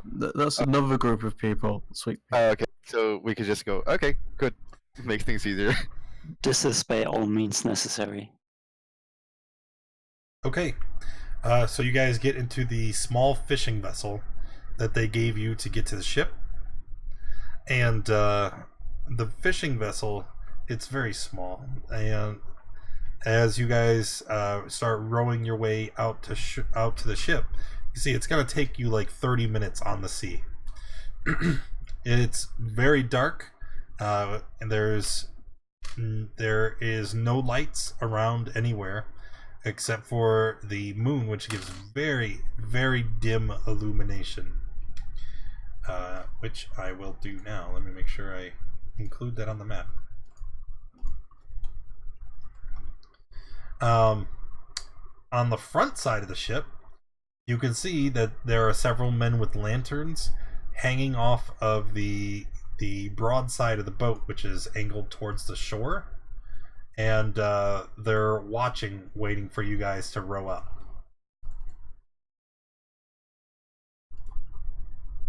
You guys still proceeding ahead? yes.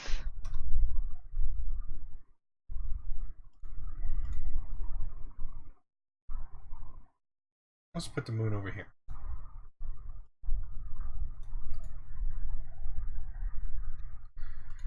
Okay, so you guys get to the ship. There is a son of a bitch. There is a ladder that is thrown down to the water level as soon as you guys come close, and you guys are able to begin your ascent up to the main deck. Let me give you a description. Way down here. Through the light is dim at best. You can see the details of the ship's main deck. In the center, forward of the mast, a jolly boat is lashed to the deck with ropes. All after the mast is a hatch to the below decks and a rope ladder climbing to a crow's nest above. You see two human figures lean against the rail mid-deck, staring towards the coast. Between them, at deck level, is a roll of canvas and rope. Which is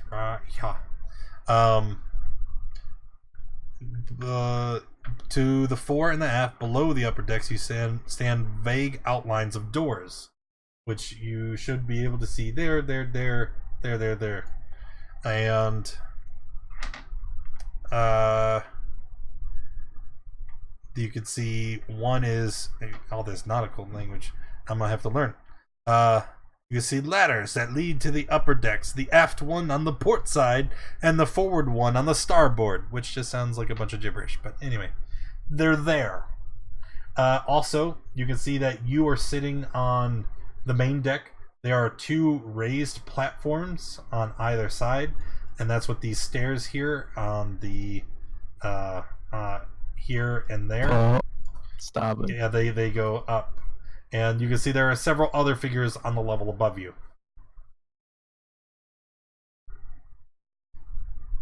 So, as you approach, you see two men. One, dwarvish, bearded, very handsome if I may say. The other one, larger human. And it's this one that steps forward. You gave the wrong signal.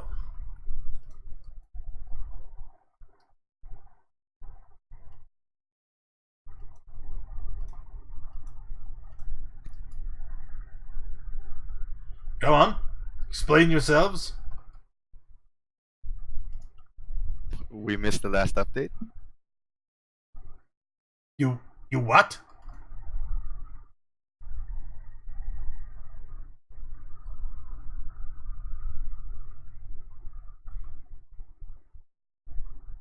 Hey, what are you doing?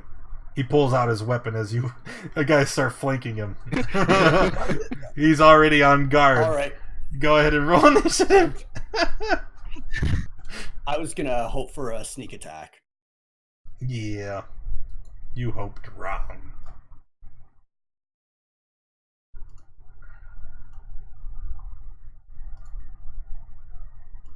Mine's not showing up again. Did you click your token? I did. Did you leave it selected?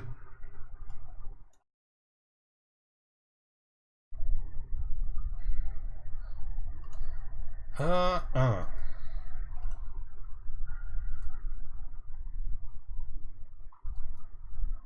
It should have been a 21. yeah, but you didn't do it right.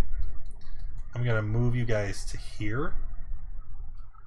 Because here, you can see the decks on the top, right? Essentially it changes nothing. Except you can also see there, and if anybody comes out of the doors, I'll add them. What? But why would anybody come out of the doors? I don't know.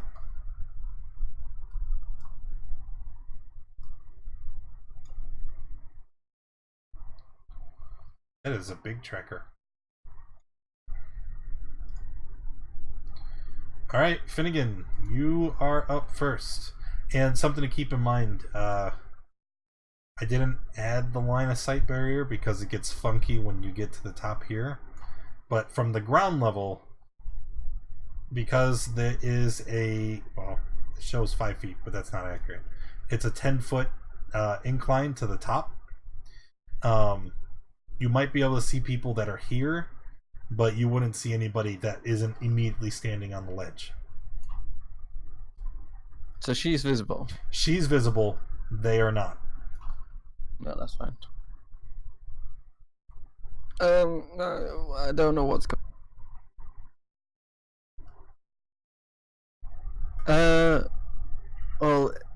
it's already started, isn't it? So I'll just pull out my dagger and stab the guy closest to me.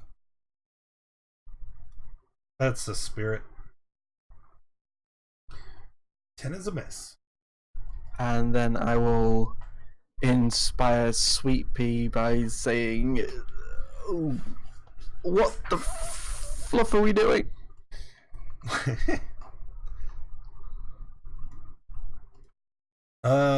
Bardic Inspiration is going to be purple. Why not? Alright, Barrels. It didn't show up for whatever reason, but I rolled a 21 on my initiative. I got you at 5.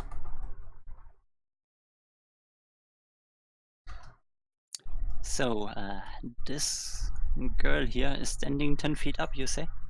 Yep. Right at the edge? Torn Whip it is then. Alright. And 17. Oh my god.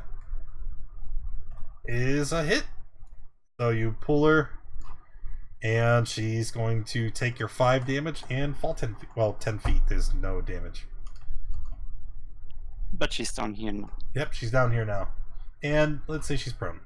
I think that's believable. I'm gonna move 5 feet in this direction, and that's my turn.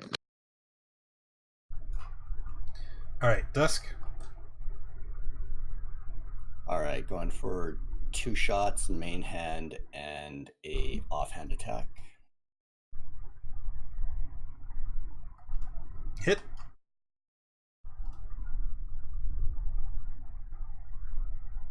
Woo! And that was on the one that I'm flanking with Sweet Pea. Yeah, I know. And then you're finished, right? Yes. Alright. She stands up.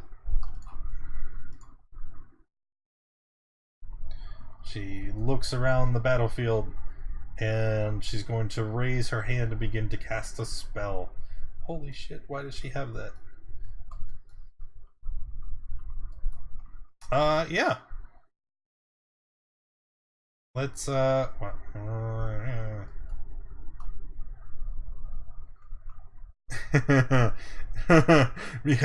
prepping that Hadouken. No, actually, she's not gonna cast Fireball. She throws her hands out, and you can see that all of a sudden, everybody is blind as a large cloud of fog erupts from her position, obscuring your sight.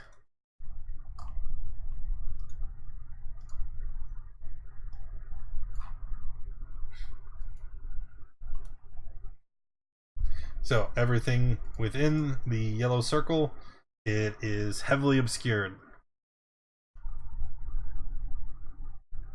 And then, let's add that to the map. And then she... Ooh. Oof. Yeah, she's just gonna try and come over here and like hopefully avoid detect. Actually, she would step away from you, Finn. You would know this because you hear her stepping away. You're able to take an AO if you'd like, but it will be with disadvantage because you are effectively blinded. All right, I'll try it. Nope, 10's a miss. No.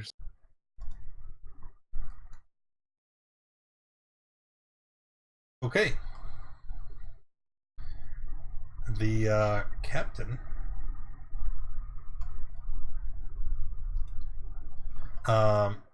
he is going to come stomping over here.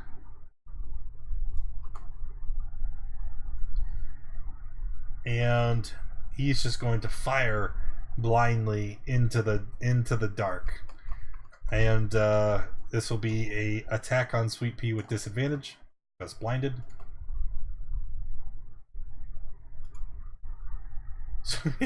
$17. Just hits. Alright, take your 4 piercing, and you hear him shouting, Gar! Don't let these interlopers chase you off, lads! There are many more of us than there are of them. Shape up, you shaggy dog! I'd like their heads on me plate for breakfast. And that's it. He's just gonna shout, having some unknown effect that you do not know. Alright, Sweet Pea.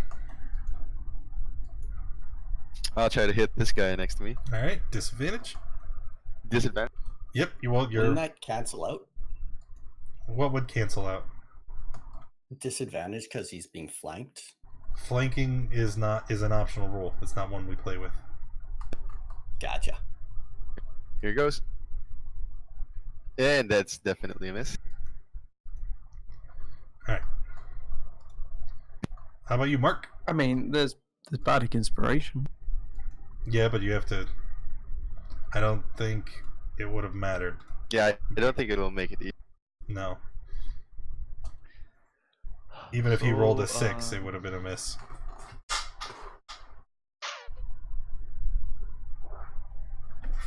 Okay, so I'll try to kick her out of the boat. Okay. Hey, I wanted to Thunder Wave her next turn. Are you taking over? Well, so first, make an attack with disadvantage to see if you strike her. And if you do, then you can do a contested athletics for a shove. 11 is a miss. Okay. Then I'll move to here, and that's it. Cool. Alright, the bandits are going to take their turn. 22, 25. This one is going to run forward. He's going to jump down because they're seafaring pirates and they don't care. This one, though,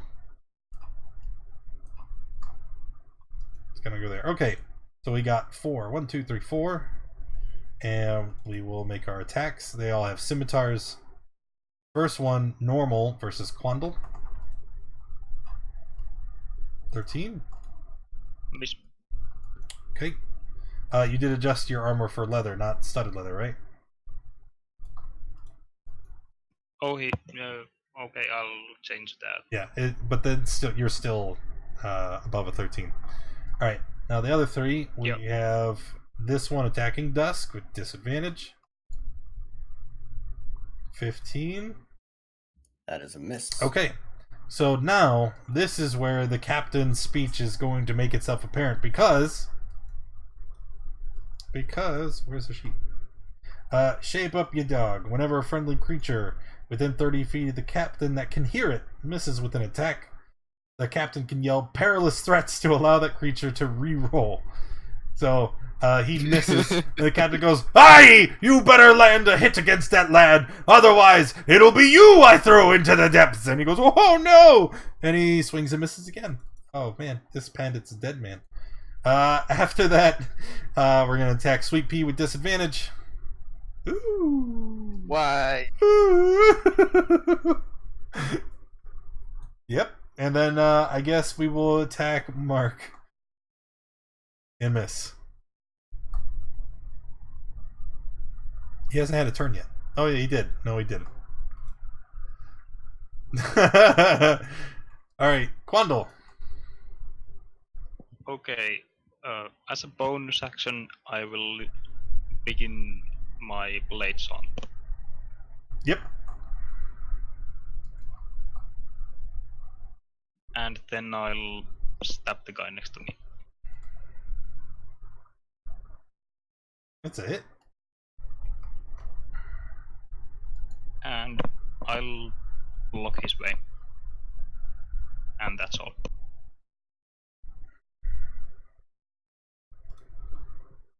Alright, this guy, he is going to provoke an attack of opportunity from Sweet Pea. Disadvantage. Disadvantage. 7 is a miss. Yeah. Alright, he would get one from Finn, but Finn's already used his reaction this round. So he's just going to step here, and now he's going to attack Dusk. Disadvantage. Miss. And miss. All right, and then Finn. I'm gonna disengage and move to here. So I'm marking it for you. So I think I still take an attack of opportunity as I go to the stairs, right? No, because you disengaged. Disengage is all of your movement. Doesn't provoke AO. Alright, and then I'm gonna go there and prepare Tasha's hideous laughter for the first bad guy I see come out. But you already used your action. You can't. Oh, then I'll go to stand here and do nothing. Yeah. You already used your action, so you can't ready in action. Barrels. Yeah, as this area is heavily obscured, would I see all those people here? All those figures? No, Would I know your vision is heavily obscured. You can hear noises of combat coming from the south, but you can't see anything as long as you are within the fog cloud. Yeah. That would be the prime target now, but I think I have to go with the original plan I had. Because I can't see, I'm gonna stumble in that direction until I bump into her again. And I'm gonna cast... what's its name? Thunder Wave. Alrighty. Oh god. To the north of me. Yep. So, Damn. she takes 15. Maintains concentration on the fog. But she goes overboard. And as she crashes into the water, it's going to be quite painful.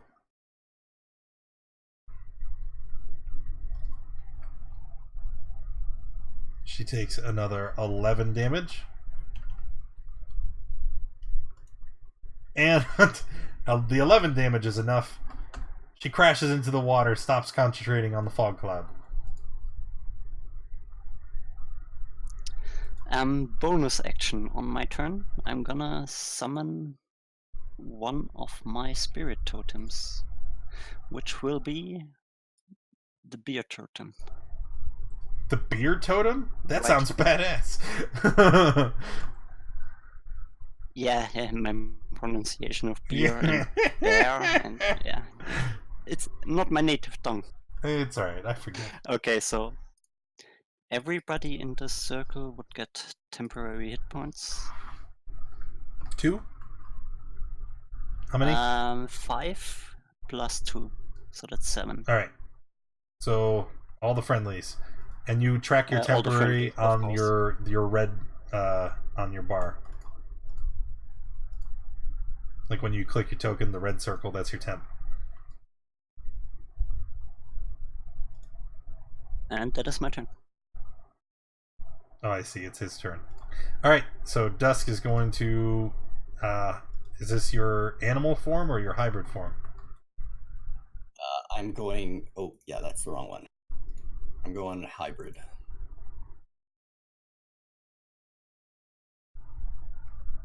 Okay.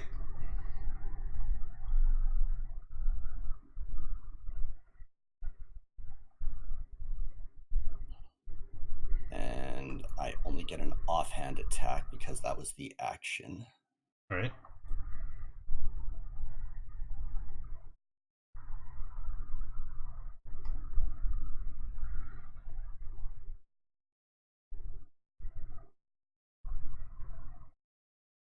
Oof. And then you're finished, right? That is correct. Alright, she's gonna use her action, climb up the ladder. When she gets to the top of the ladder, she's going to cast Misty Step.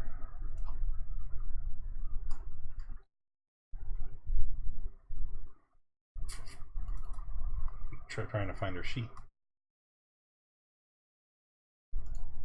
So there's that. Just got one of those left.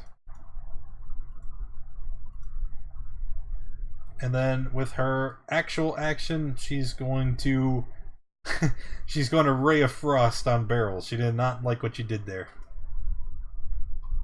Ouch.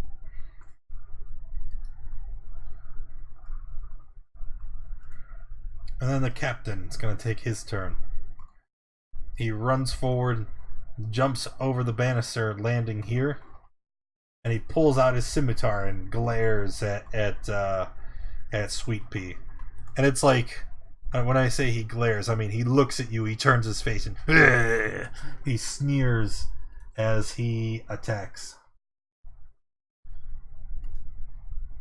Striking you for 11 with his one-hand attack, and then after he cuts you with that, he pulls up his other hand, shooting you with the crossbow as well. Luckily that missed.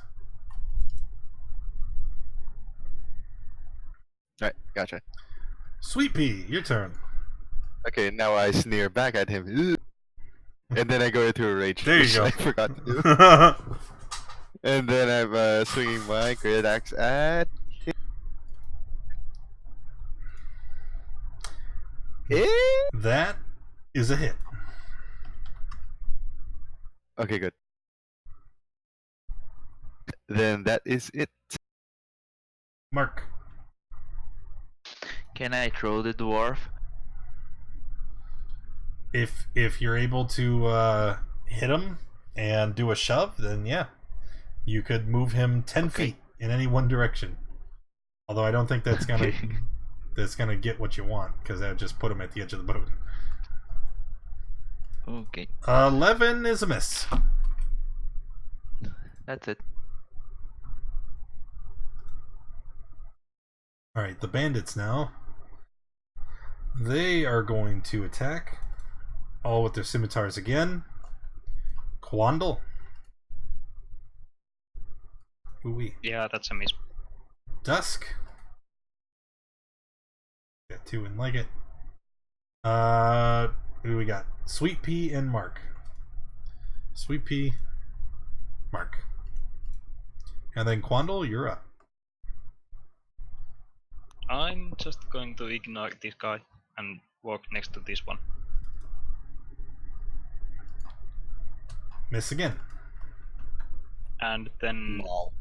get in Flame Blade on the guy closest to me. Alrighty. Wait, it didn't do the attack one.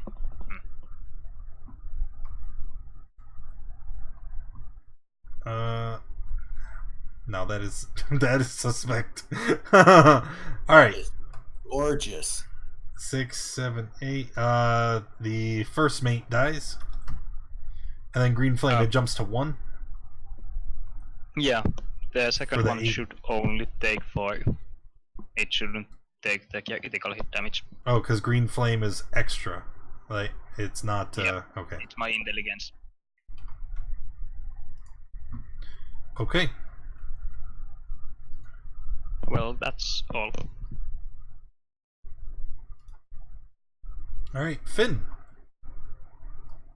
Well, she's appeared in front of me, so that's where I'm going to go. And she looks about the same size as me, so I'm going to try and stab her in the chest, I guess.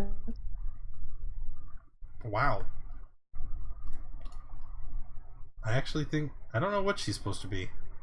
Got ears like an elf, but the picture looks like she's very small, like a halfling. 19 is a hit. Oh, sorry, I rolled with disadvantage there. It doesn't matter. You don't have this. Elf note, right? Okay.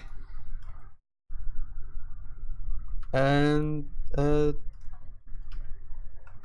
that's my... Barrels. Burp is having fun with Thunder Wave. I'm gonna just walk away from this guy here to this. Alright, he will take his opportunity attack. Ooh. Oh, Ow. okay. Wait, so that's 7, and then didn't you get hit for 5 earlier? Yes.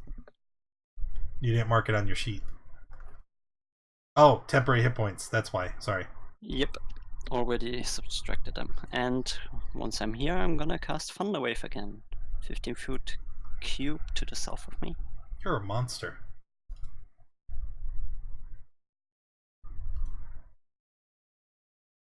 Alright. So it would hit these two. So the first takes the full 10 and dies. The second saved. So he's going to take half and is not pushed. Yep. And that's my turn. Dusk.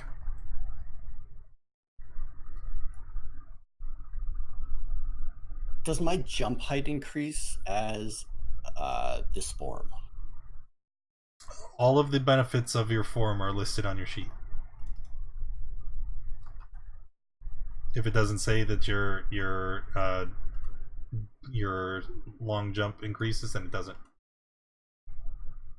Okay, can I try something? I would like to run towards Quandle, jump off of him, get up high onto that next area, and charge the mage. You're gonna jump? What? Sure. I would like to move to here, use Quandle as a... or that's not Quandle, that's... Mark. That's Mark. And then jump up. Alright, so let's see what your movement is. You... 15... Yeah, you would be able to run and jump that. Because it's only a 10-foot height. So you would be able to run, jump the... Right. Yeah, it's only 10 feet. So you would be able to run, jump the banister, and then pull yourself over. Lovely. And I'm going for 2 attacks. First attack hits and kills the spellcaster.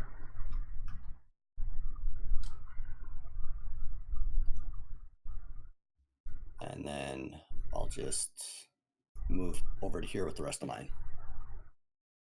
Okay.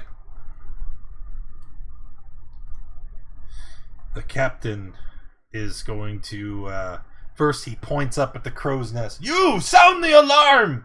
And you see there's a bandit up there, about 30 feet above where you are, and he reaches out and he grabs a rope attached to a belt and starts clanging it furiously. After that, he's going to turn and try to put some more hurt onto Sweet Pea.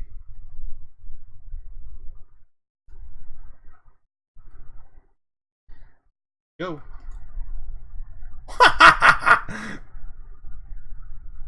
Take 6. And then... Hey, surprisingly, I'm still... Then here comes that offhand. That's what rage does. Pow! Oh, that actually misses. 15? Oh yeah, okay. Yep, 816 AC. Thank God. Alright, Sweepy. Yes. I'm a bit worried that he isn't in the least bit blood. Yeah, might as well go out fighting. I'm going to do Reckless, so advantage on him. Okie dokie. Oh! Yes! Yep, I got Good it. job. Alright, it's a hit. It's a big hit. However, And he's still standing. He doesn't seem to mind much at all. well, okay. Two can play that game. Mark. Okay, I'm going to attack the dwarf. Hit. And then I'll move to here.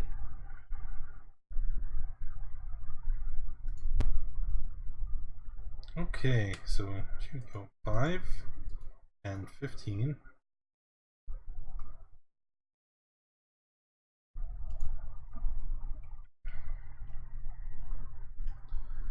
$15, $20. You see someone come through a door on the western side of the ship. Past her on the stairs, you can see that. Past her, you can see a set of stairs that lead down to the lower levels of the ship. And she still has movement. She's going to run here. And Quandle, you see that this person, they are wielding a hammer in their one hand, but it's not the hammer that they attack you with. They reach out with their other hand, which seems to have been amputated halfway down the forearm and ends in a large iron hook. So, 16? A miss. Okay. After that will be the bandits. Alright, so we're just gonna 10.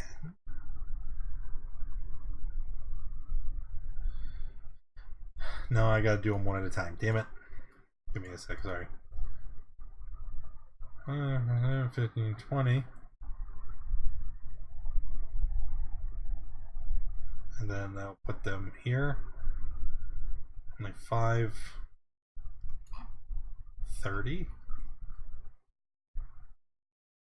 25, 30. He's just gonna stop on the stairs. 30. Right. So this guy just joined the fray, also coming from the stairs down below. He just runs up and he's gonna fire on barrels. Pow! The other bandits on this level already. This guy's gonna walk around the boat. This guy's gonna run up here, and then we have 3 melee attacks. Quandle, miss. Then we have Sweet Pea, hit, take 1. Well, you have advantage. Okay, I'll fish for the crit. Nope. Alright, take 1. Alright. And then the last one going to attack Mark. It's a miss, and then you hear the captain shouting curses again. I tell you, if the lot of you don't start shaping up, you're all dead. Still misses Mark. You guys suck. Quandle. I'm using Gear Inflame Blade on the guy next to me. Okay. That's a hit. So 9 to that one and 4 to the one above. And that's all.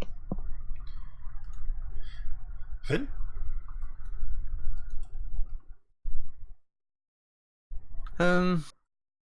Pretty sure there's Alright, so no. I'm gonna run and jump over the banister and try and get the captain with an attack. Sure. Banister's only 10 feet, so there's no fall damage.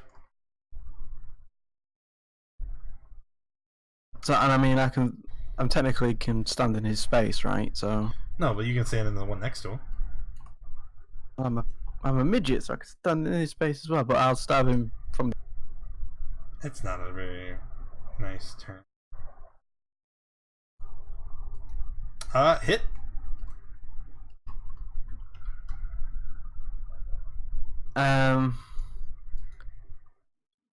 And then I'll inspire Quandle by saying, "Fish are my favorite kind of." All right. Barrels.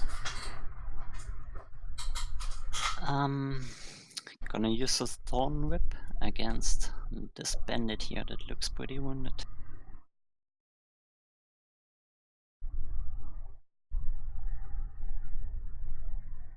$16's a hit, and he is dead. And that's my turn. Alright, Dusk. I shall be hopping down and making 2 attacks at the captain.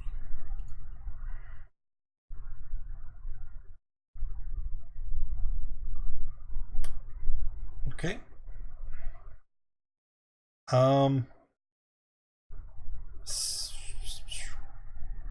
Okay. Both attacks are going to miss. In the future, though, when you're in hybrid form, your claw is an unarmed strike. So you can use your claws for your martial arts. Ooh, interesting. Yeah. Good to know. In the early levels, your claw is a D8, so it'll be better. It's not until later when your monk die increases that you'll want to switch it. But anyway, Okay, so Miss, Captain's turn. First, the Captain's gonna try and fit. Yes, with advantage, because you were reckless. Yeah. Yeah. Hey, maybe I take 6 out of my 3. Yeah, you're down. What's the purple? Oh, that was Bardic. You still haven't used it. So good night. But I have rage. I mean, relentless endurance. Half arc. Yeah. Oh, that's right. That's right. Well. Yeah, I'm gonna get him.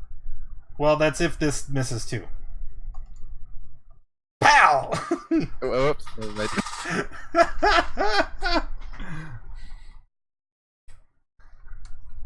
That'll get you. Can I ask something? Yeah. Oh no, he would have. That's ranged weapon, so it would be plain since both advantage and disadvantage.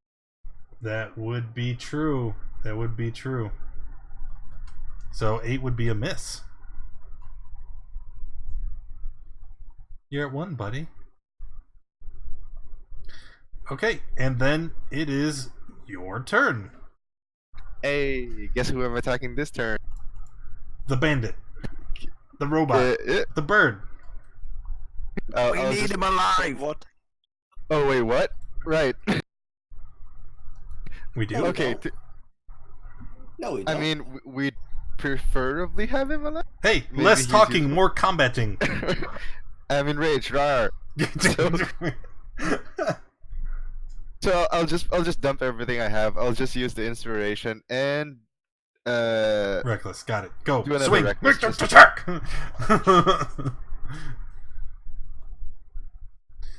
16, and then even if you roll a 1 on the Bardic Inspiration, it's a hit.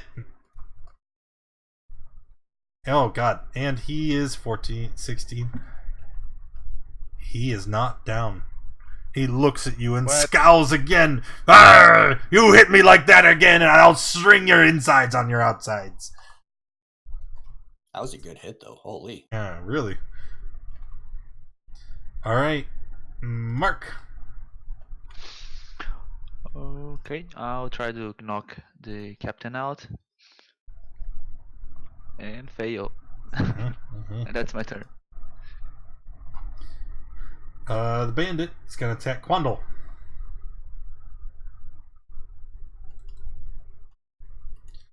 Tries to hook you again. And as she misses, the captain starts shouting more profanity. And I'm not going to bother again. Hey! Wait, even shield doesn't help against that. Yeah, that's a big I hit. guess I have to take it. And you are grappled. Alright. After that, the bandits. These bandits are going to use their action. Do-do-do, do-do-do, do-do. Just one moment.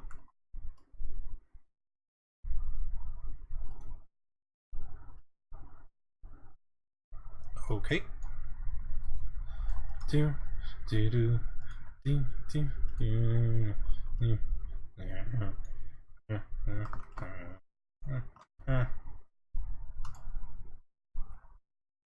There, and there, and there. They realize the ship's a lost cause, and then they're gonna run. Okay. And they still have like 20 feet of movement.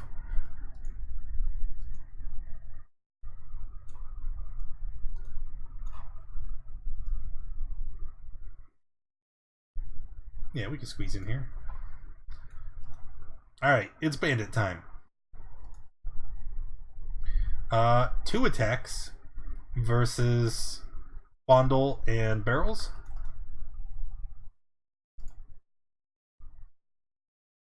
Looks like both miss. The other 3 bandits, they move up here and end their turn. It would seem they've already taken their action. he says suspiciously. Alright, Quandle.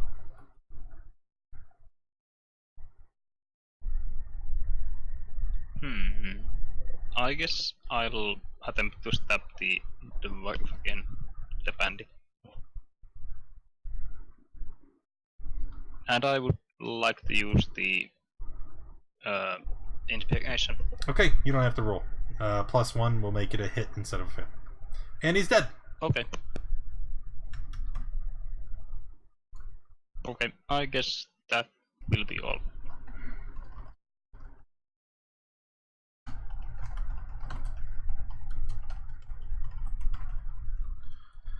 Alright, and Finnegan.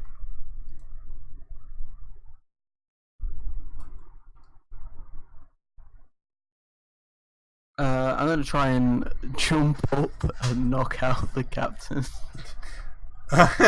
You're just gonna ha! Like Dragon Fist uppercut. Yeah. But with a dagger. It's a miss. Oh. Yeah. No. Alright, Falk. Yeah, looks like a great thunder wave, but there's a mark in the way that would get pushed also. He'll be fine. He'll be fine. Will he though? Yeah. You know which way I think looks good for Thunderwave? This way. Yeah, you think. I think Thunderwave's a great idea. Okay, thunder wave it is. Sorry, Mark. Unfortunately, did it. Alrighty. Oh, son of a bitch. Wait. Do I not have?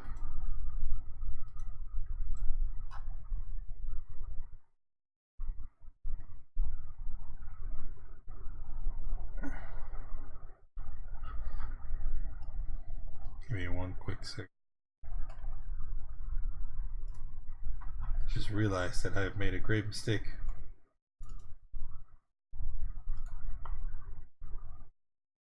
Hey, wait a minute. Choose file. That one.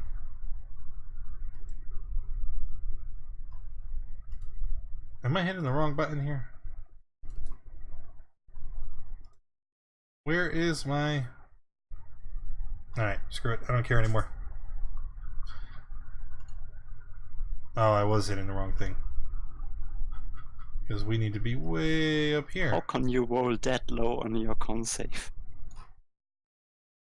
I don't know. Because I wasn't rolling the macros. I was trying to import a table. I need... There it is. That's what I wanted. Group check.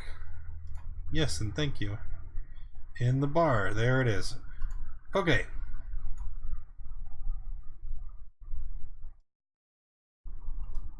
At least you won't get pushed overboard, just to the edge. Alright, just ignore Mark's roll, because obviously he rolls for himself. Bandits all fail. Just realized I didn't have a very useful API in. And what's the damage on the wave? 10? 10.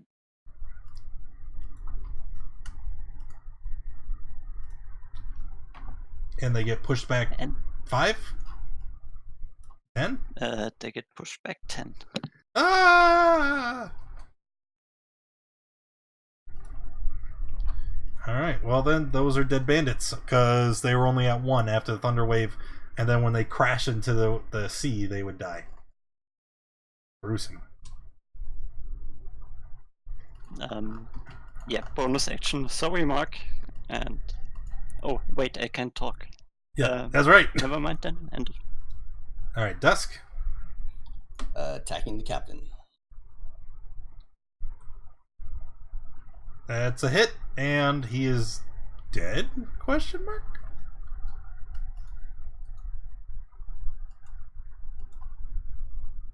Yeah, I wasn't going to knock him out. I didn't think I heard you say it. Okay, cool. He's dead. Now, question: can I move and do an offhand attack somewhere else, or does that? No, yeah, have to you be on could. the same No, turn? you could move in and offhand attack someone else. Step over his corpse and attack his friend. It's a power move. I'm going for the one that is holding Quandle. All right. Oh. I would happily use that nat 20 now. Okay. Captain is dead. Sweet pea. Do I roll another D8 on top of that? You did.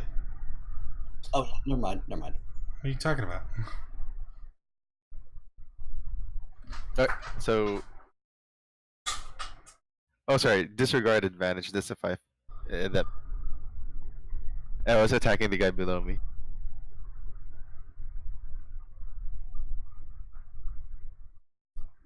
Okay. Then I'll just step over here. Yeah. Mark. I'm going to run and try to shove this guy into the. Stop. Okay. Well. So it's a shove. It's no damage, right? Mm-hmm. Advantage. Didn't matter. No, that's not what I say, but. He hits the water, and you hear a snapping sound as he dies. Pew. And that's it.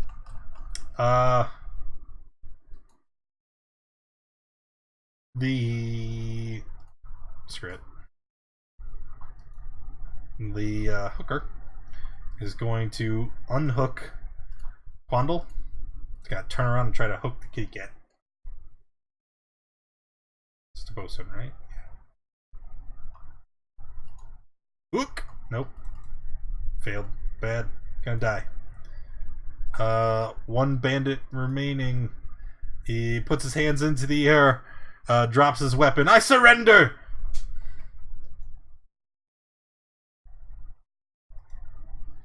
Quandle. I'll attempt to stab the one with the hook. That's a hit. And that's all. And Finn. I'll run through all the people, stand here and stab at the one with the hook. Because we're not trying to keep anybody alive now. Yeah, stab. Oh, that's a hit. And she's dead.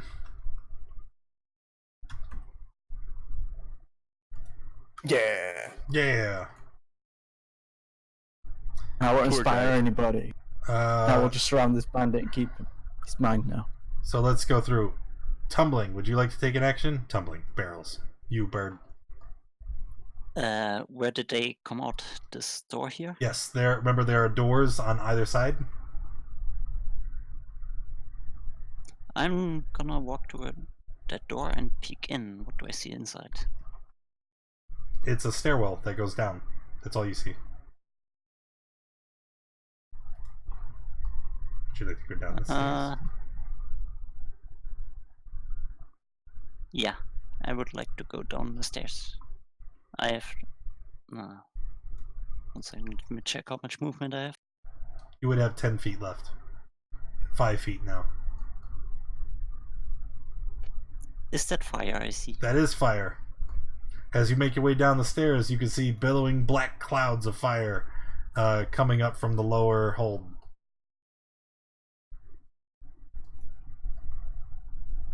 Okay, It's spreading gonna- quickly. Do they fit into a 5-foot cube? Okay. I'm gonna extinguish one of it. Cool. And I'm gonna shout upstairs, doesn't taste good. That's my turn.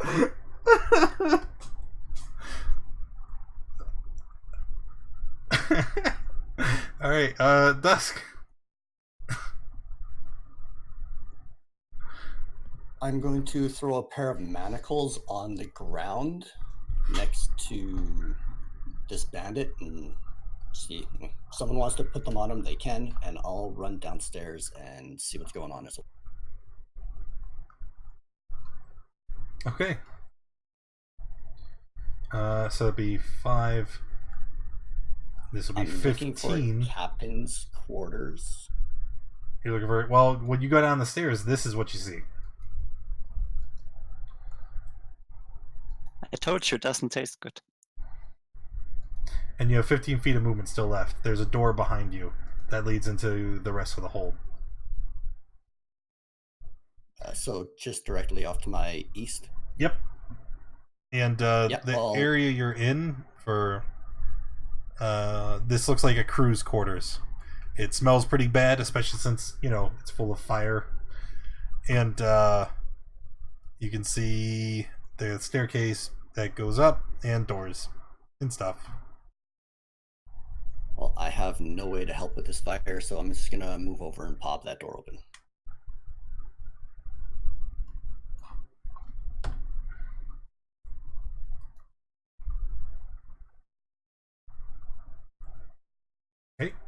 Okay, and then I can bonus action and move again, or use my action to move. Yep, and you see 2 more doors on the far side here. I'll go over here.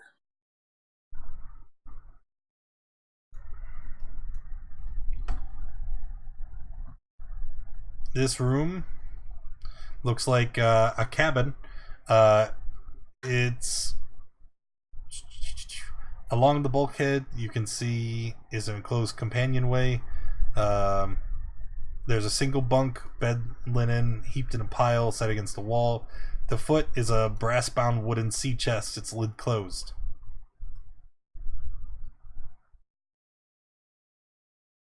You also see there are 2 books sitting on top of a small table that is bolted to the floor.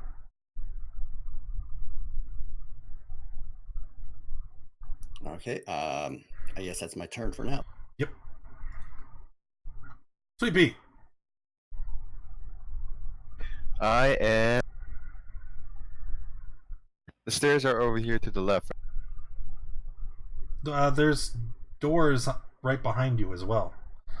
Remember, there. I'm gonna move you... Since the fight no longer really matters, I'm gonna move you down to a level, okay? Remember, the level above and this level, you're on the exact same floor. It's just that level there had the stairs that lead up to the other level. But you can see there are doors here, there, and there. This door... Yeah, that's a lot of doors. Yes, this door is open. And that's where everybody's been entering from. That's also where Dusk and Barrels have disappeared to. And now that the door has been left open, you can see there is billowing black smoke coming from the stairwell. Follow the fire.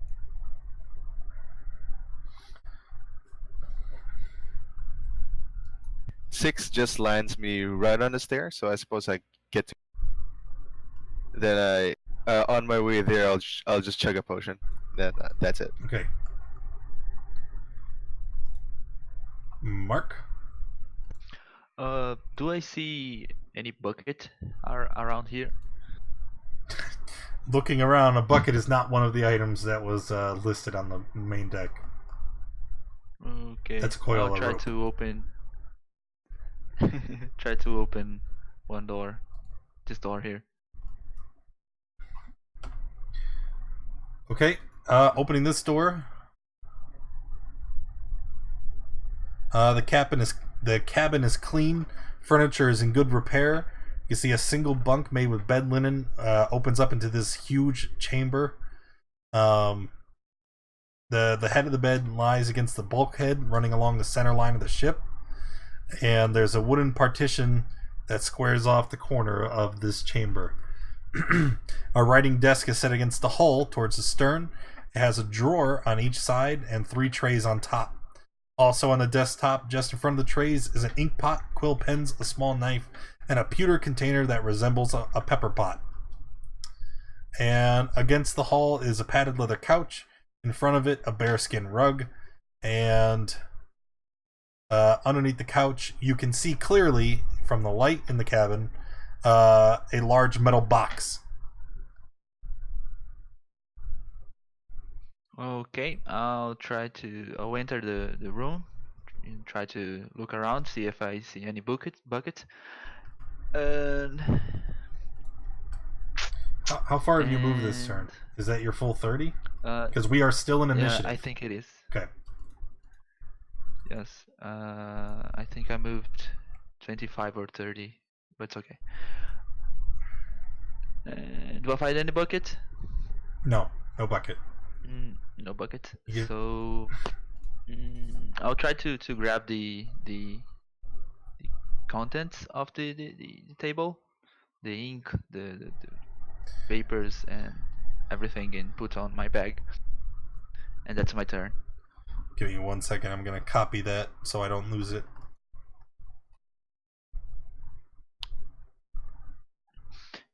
And also, I will shout that I found a metal box. And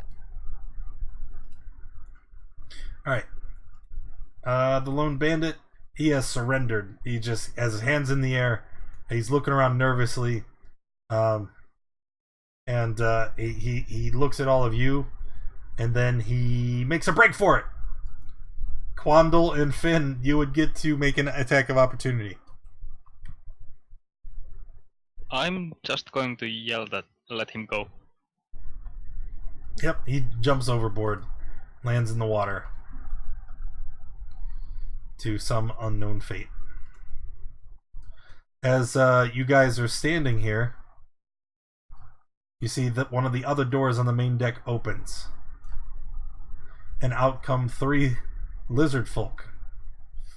What is going on?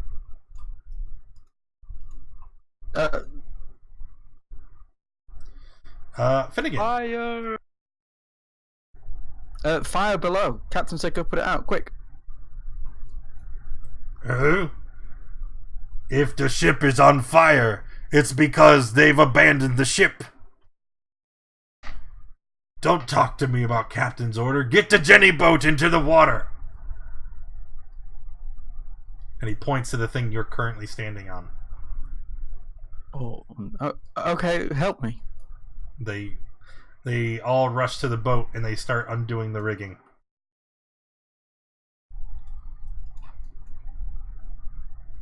Quandle, stop doing that.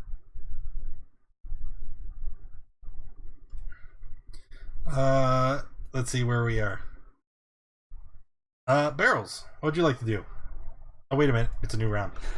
Does it look like I could control this fire here, or... okay, I see. But I can slow it down.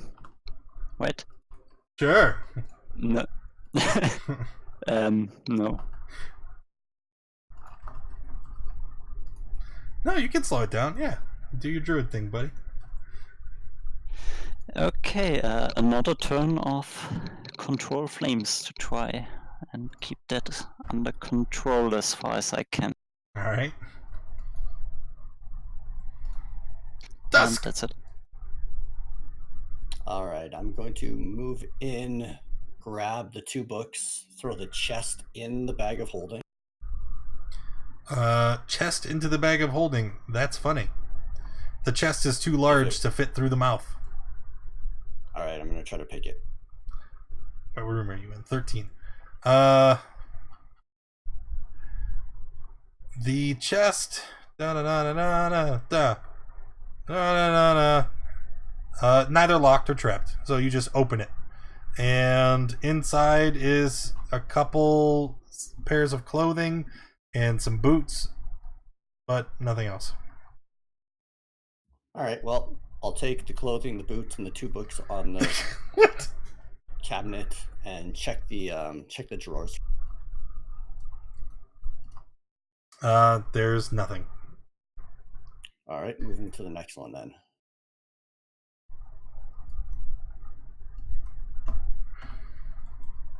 All right. This room This looks like another cabin. It has a plain wooden table which stands a pewter flagon and mug. Beside the table is a wooden chair. Hanging over the table is an unlit lantern.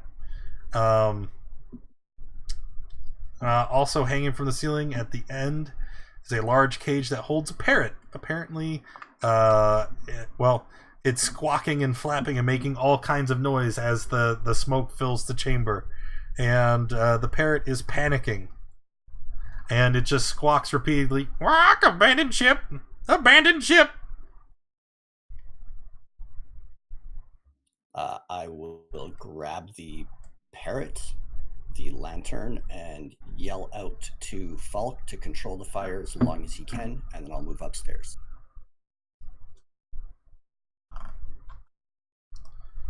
Alright. Just another second. I know we're kind of rushing through, so I'm just kind of writing down what you guys take before we make our hasty retreat from the ship.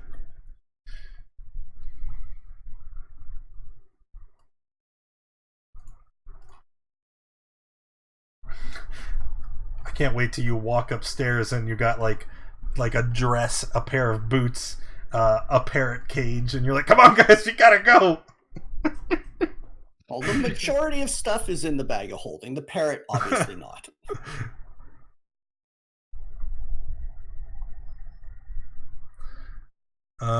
Where was it? It was 13. There we go. Books.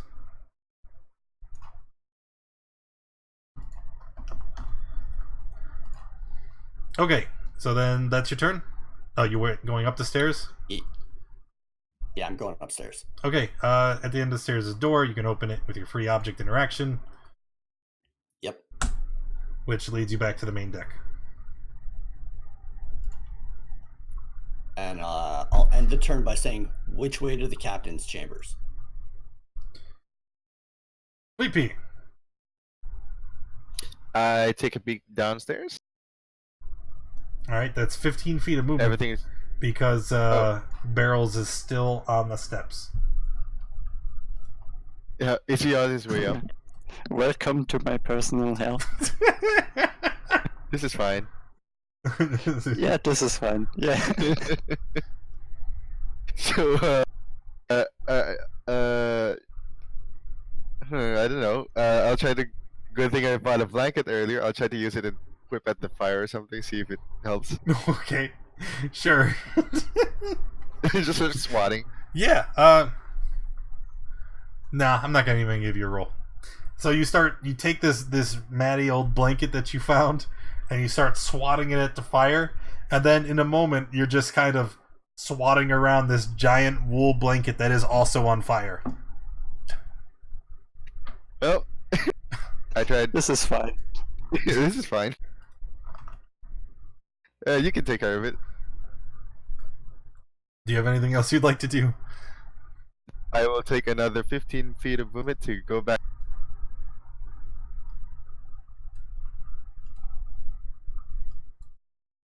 There you go. Yeah, you got that.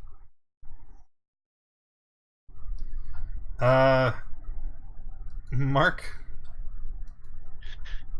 I'm going to move to here, and then I'll see Dusk, and I'll say, there's a chest inside this room, and then I'll move down and open this door.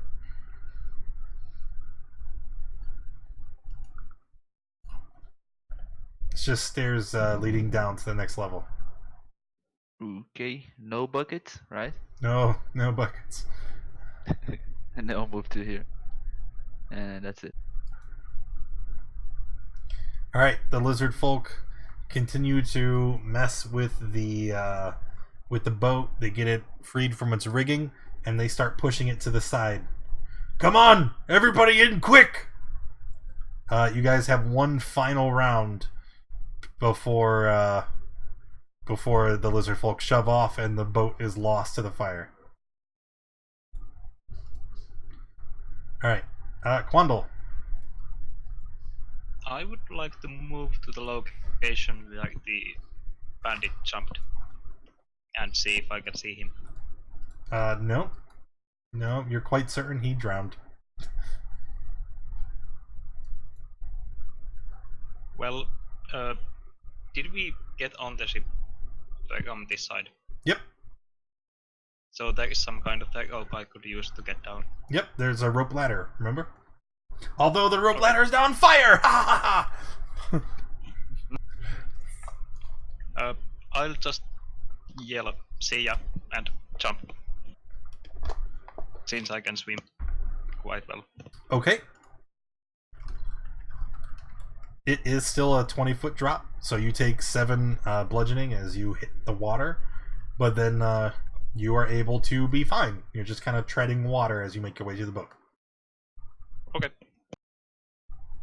Finn? I'm with the lizard folk. Okay. So And I'm going to try and persuade them that there's another boat that we could go to with a better captain that won't abandon us at the first sign of... no, you go on. Sorry. So I was going to try and persuade them to go to our boat before they leave, sort of thing. So you don't ever bother with the roll because you make this check. You make this kind of speech.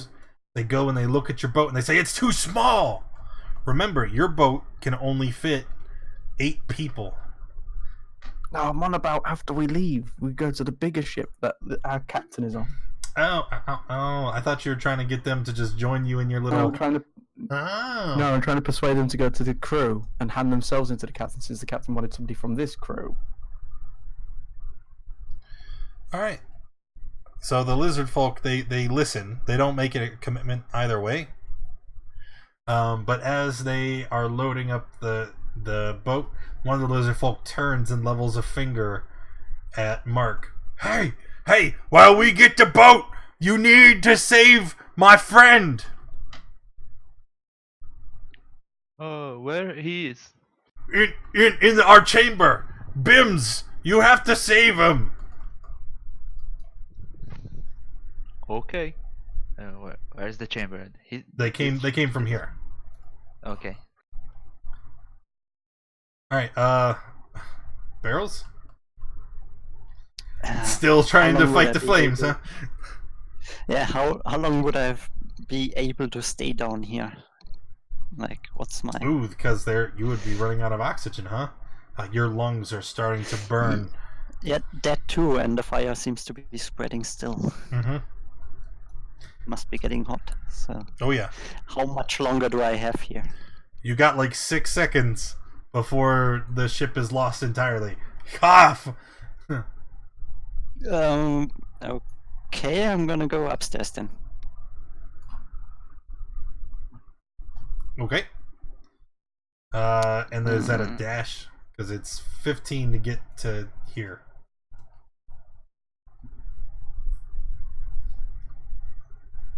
And then what are you doing? Looking for a way off the ship. Well, there's the lizard folks and Finn with their boat. And then Quandle has jumped off the side of the ship. I mean, you got options. Yeah, help them prepare the boat, the raft. Okay. Dusk! Okay. I'm going to spend this turn running around and picking up scimitars, but specifically I'm trying to loot the first mate and the captain, seeing if they have anything on them. They do not. It's just their weapons, a longsword and a scimitar. Okay, and then... Pretty sure. Yeah, like I said, this turn is just all about getting as much as I can in terms of scimitars, weapons from everyone in this mate. And where are you ending your turn? Hopefully as close to the captain's Because orders. I've said it like 6 times. You have like 6 seconds to get off the boat. Oh, off the boat. Yes, you have 1 round before the boat is lost entirely.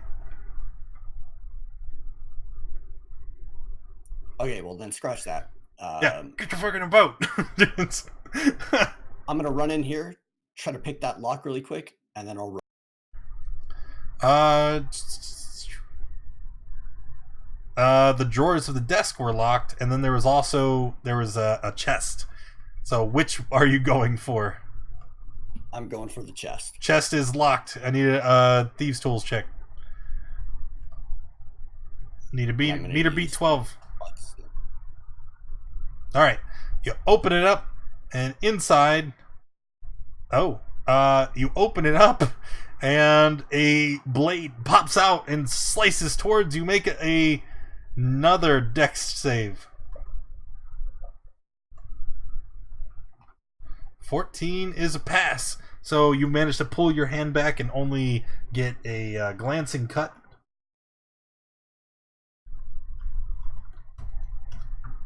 You take 3 damage. Okay. And the chest contains a bunch of metal ingots that are probably valuable. Grab them and throw them into the into the bag, right? That is correct.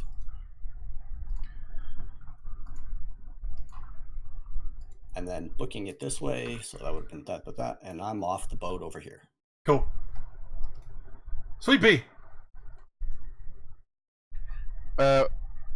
We're not joining the lizards on their tiny boat, right? We're just some of the crew has, yeah.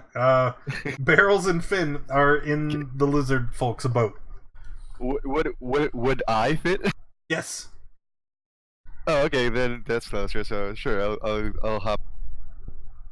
All right, and as you hop into the boat, you see that it's quite cramped. There's maybe room for one other in here. But the lizard folk are manning the rigging, and they're starting to lower the boat to the water. Mark? So I'm going to run to here, try to find the pet. You do. There is a small calico cat that's kind of panicked and is hiding under one of the tables. Okay, I'll grab him. As you grab it, the cat begins to change its shape, and you see its fur kind of falls away, reveals a big stinger, and it lashes out at you with its tail. The fuck?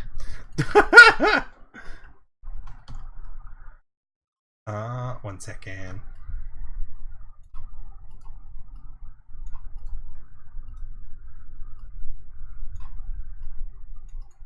It's not letting me place it on the map.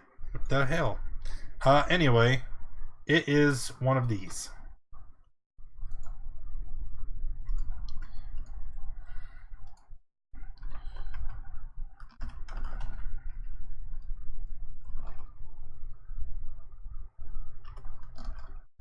Pretty sure I typed that wrong. No, I didn't. Cool. All right.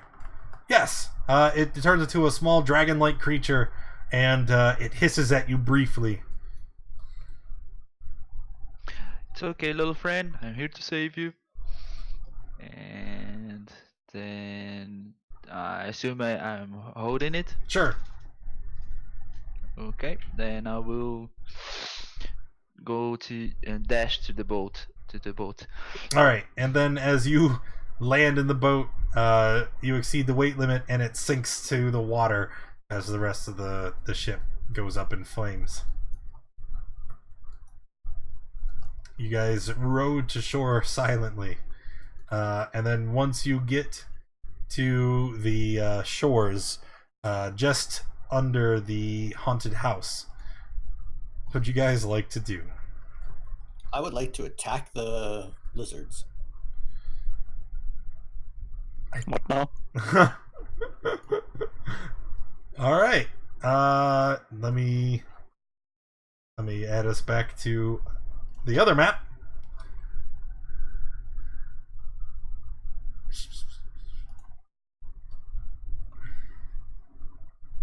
Because everybody's already on this map and I'm lazy.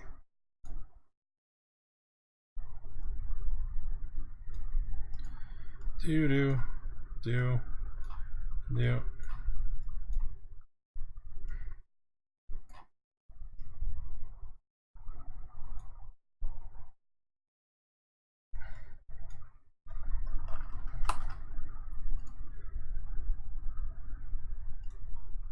Reminds me of like It's Always Sunny, where he's like, "Wild card, bitches."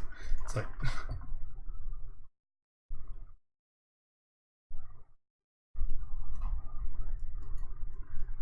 Alright, so here we are on the random battle map.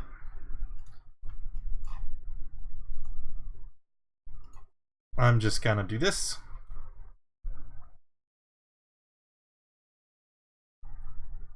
Alright, so you started all this with an attack. You go ahead and make your attack.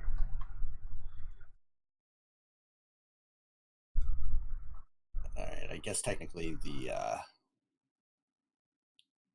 my shapeshift would have worn off. It lasts, what, a minute? Yeah.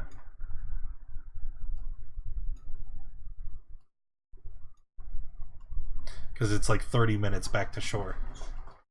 Yeah, I figure it would have worn off.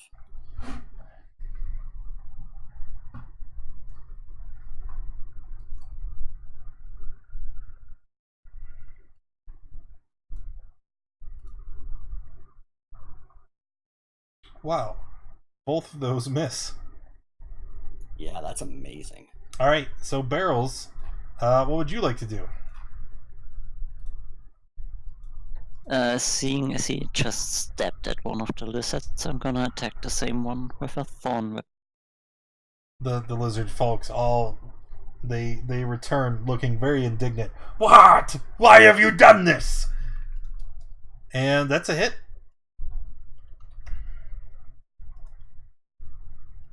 And then Dusk, is actually your turn again.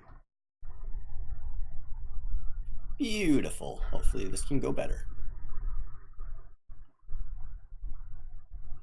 I'll stay where I am.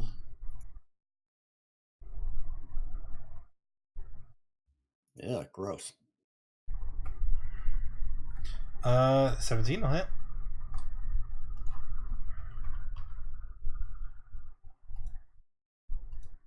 And shouldn't he add dexterity to the damage if he's a monk?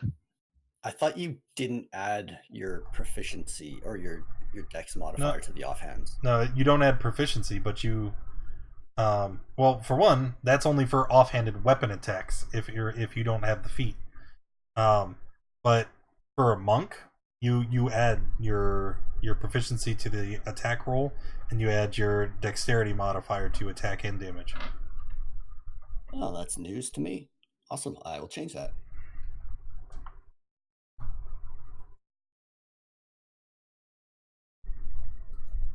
Alright, well, your mod is 3, so that's a 5. Alright, Sweet Pea.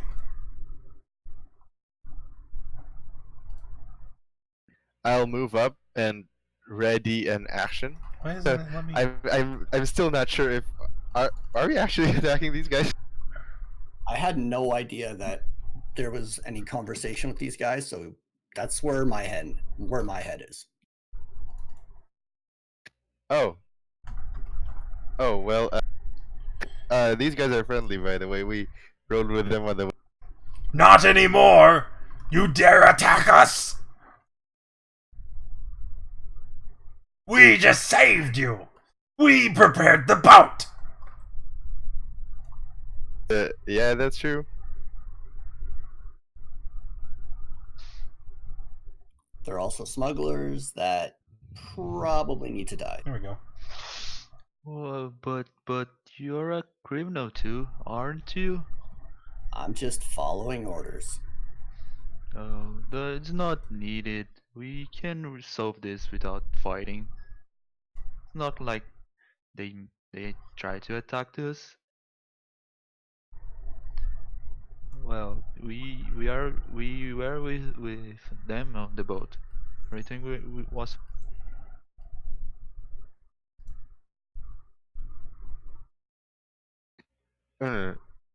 Already an attack. If anybody tries to hit me, that's it.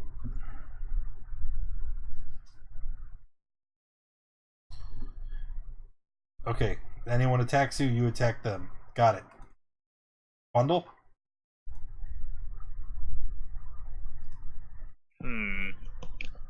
I say to the lizards, you stop fighting us now, and I handle the hooded guy.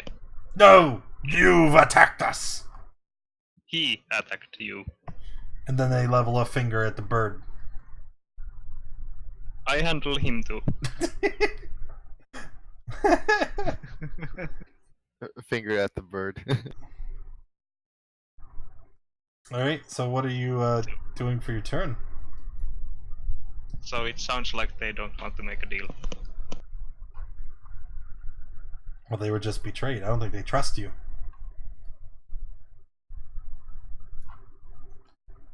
I guess I'll just have to stab the closest one. Yeah, a hit. And as a bonus action, I'll use a second blade zone. Okay. The lizard folk. They are, surprise, surprise, going to attack. And they are going to attack Dusk, and Barrels. So here we go. First, Dusk. Miss. Oh boy. Take 8. And then Barrels. Miss. As the lizard folk become hostile, the kitty cat starts becoming quite aggressive as well. It's thrashing about in your arms, hissing and biting at Mark. Gah! Nope. It's really harmless. The stinger can't penetrate your metallic exterior. Finn? I'll look at the injured one and I'll say, your mother became that guy's armor, and I'll point at Bert. Oh, that's really... Wow. Oh. That's my turn. Mark? I'll try to pet the pseudo dragon, Yeah? Gonna pet the kitty?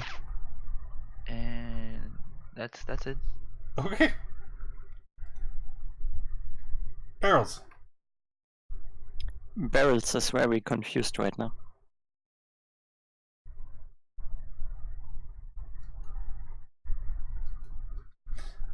When in doubt, another thorn whip at the wounded lizard.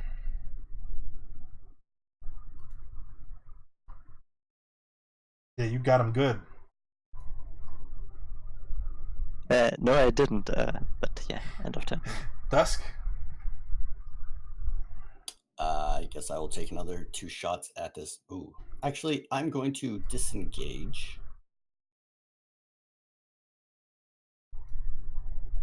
And step back here. Apologize to the group and say, sorry about that. Had no idea we were trying to keep these guys as friends. And take a shot with my... Oh, no. And that's it. That's much... Sleepy.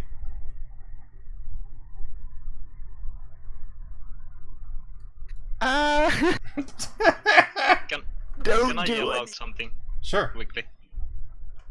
Attack the other. Don't attack the wounded one.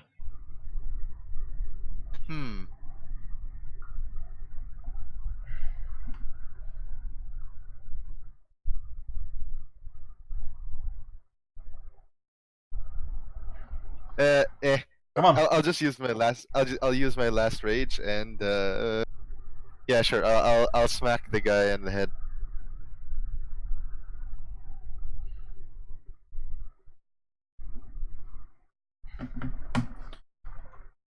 Okay, that's a hit. I imagine it's like, yeah, the flat side of the axe, just whack him on.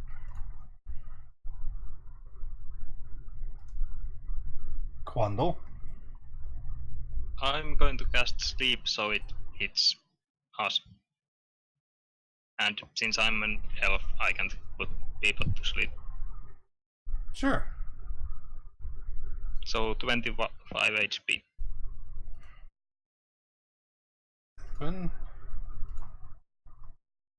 9, 20. Oh, wait. Did you put it on Falk too? Put it on who?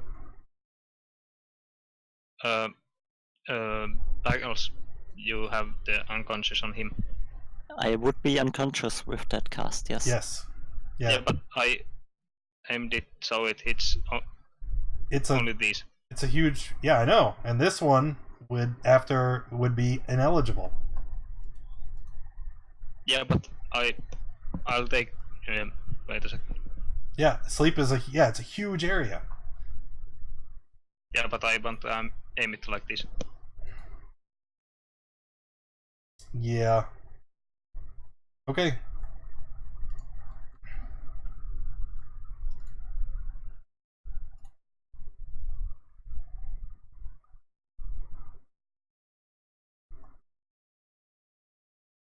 And that would be all.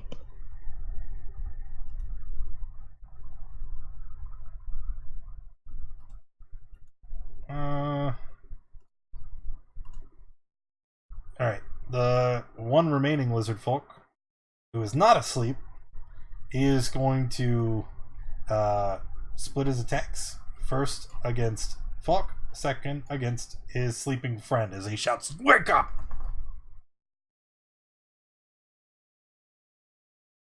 Just hopefully he doesn't accidentally kill his friend. He's a dumb lizard though. He doesn't know any better.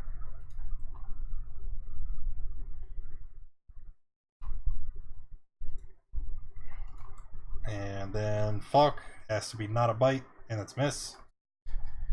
The other one, what? Stands up from prone, and we're gonna attack Quandle because screw you. Stupid sleep. He misses. He doesn't have advantage either. Let me turn that off. Alright, Pseudo Dragon. Kitty's still very upset.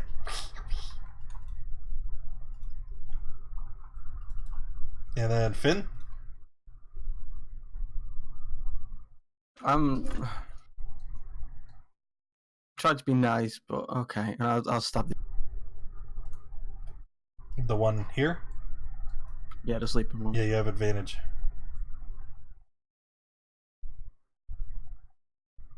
Hit. He's dead. Die and mod will kill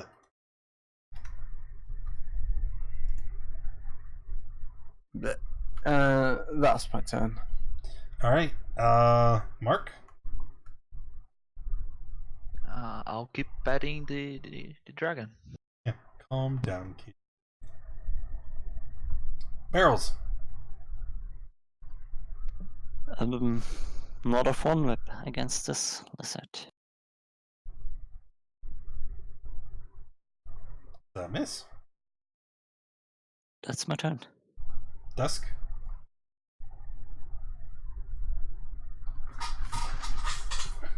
I think my computer's just frozen. Hold on here. Oh, Gonna do a ranged or...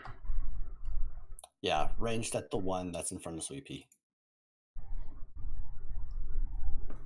Oh, okay.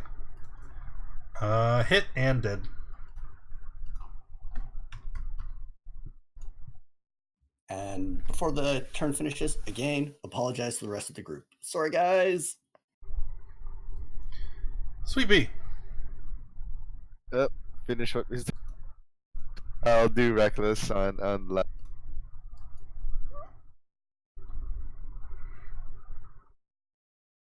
Yep. That's it. Quandle. I want to take him alive, and I'll sleep him again.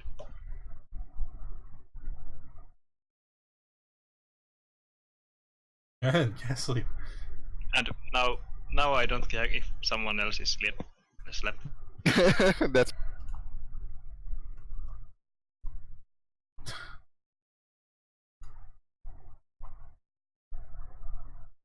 You know, if you position just right, you can get him too. Alright, but that'll end combat.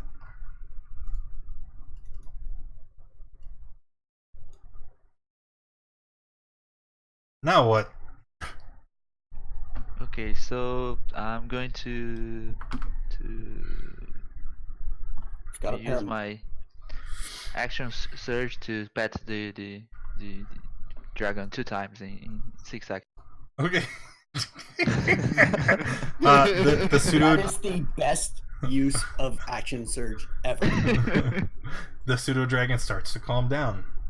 It actually rests its head on your hand and starts to close its eyes and go to sleep.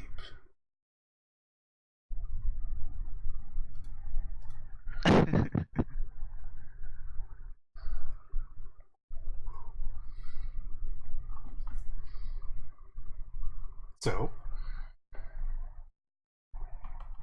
think we should head back to the boat now. Speak to the captain with this guy in tow. Tumbling with Barrels is kinda exhausted. He's just gonna sit down, reach in his backpack, pull out a bottle of wine and starts opening it. I'm just going to get a pack on my back and tie up the sleeping lizard. what about the sleeping sweet pea? We use a piece of charcoal to draw a mustache on. Thought you were going for something else there. I thought so too. I'd like to pick up whatever weapons these guys have and throw them into the bag. Alright, they're very crude clubs and spears made from sharpened sticks.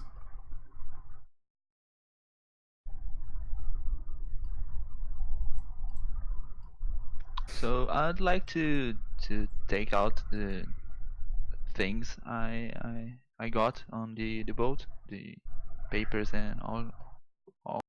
Gosh. Okay.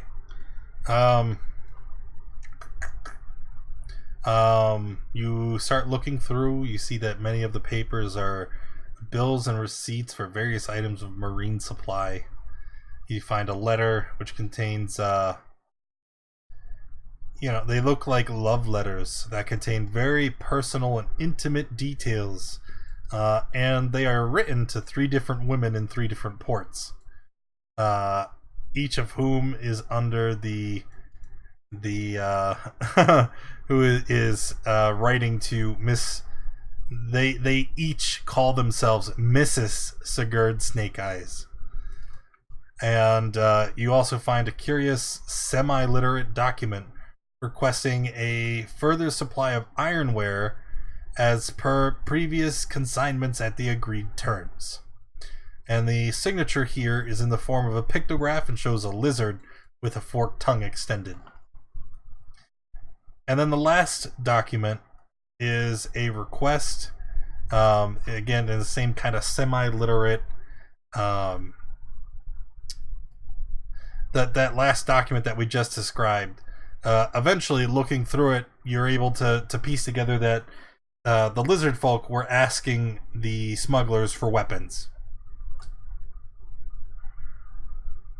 Okay.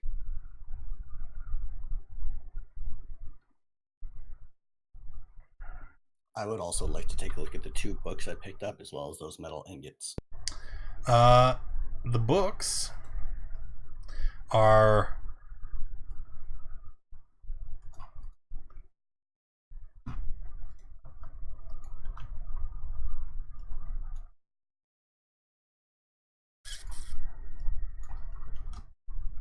in your chat. Principles of Navigation by Decoruma and Legal Distinctions in Letters of Marque by Tazar. They're not very interesting in any regard, but they're probably worth about 10 gold if you sell them to someone. Alright. Well, Dusk, do you wanna trade those books for these documents? Why? I want those books. Alright, but when you're done with them, I want them back. That's fine too. All right. As long as you write the names down, because I didn't get them in time and I can't find them in my notes. As you're rifling through everything, the bird starts to flap and squawk again in its cage. Pieces of 8! Gonna reply the exact same thing back to him in his voice. He just keeps saying it over and over again. Pieces of 8.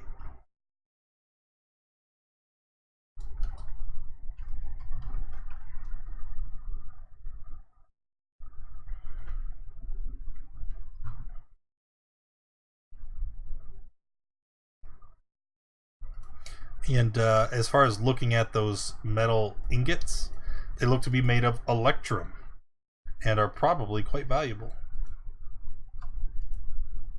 How many are there? 10 of them.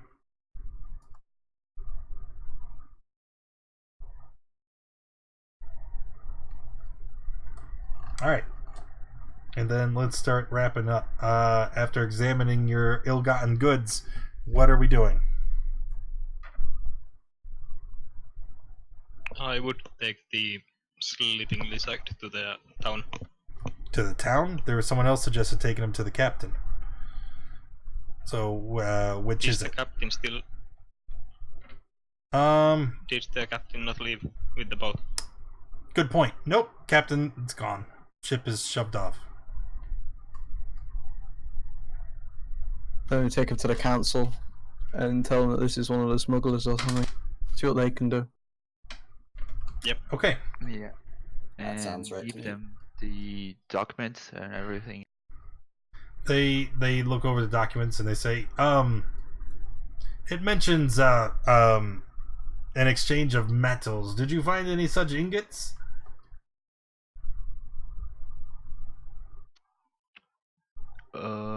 The ship burned, so maybe I forgot the word. Maybe they're sunk down to the bottom. Yes. If you can remember the location, you might be able to. Yes. Oh no. Well, that is terrible.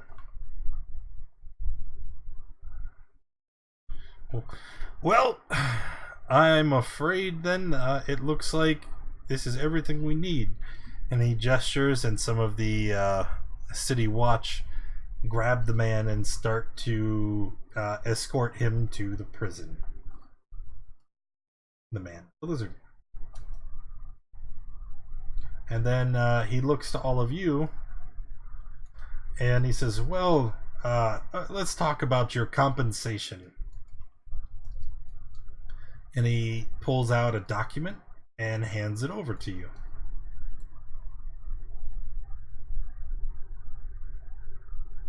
I would like to take a look. This document is a deed for a house just off of the docks in Saltmarsh.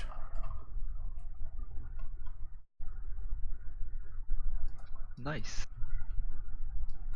I said I wasn't able to convince the council to take any funding away from the town, since we had already paid you an exorbitant fund as a fund for your last excursion.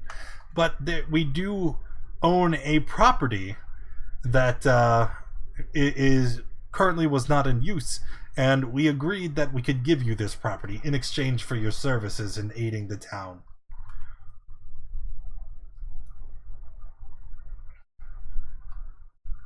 Would this allow us to sell it once we don't need it? Well, sir, if you try to get rid, technically the house is still ownership by the Saltmarsh Council. We are allowing you use of it free of charge. I mean, you think of the estimated value for everything that would entail.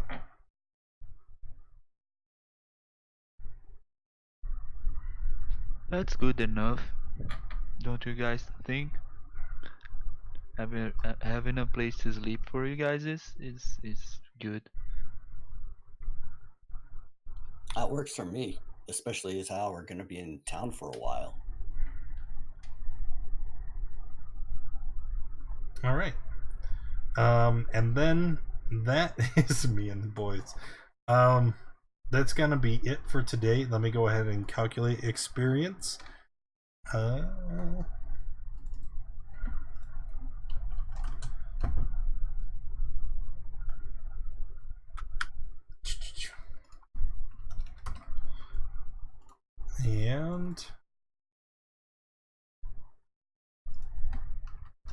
oh yeah, you guys are gonna level. There's no way.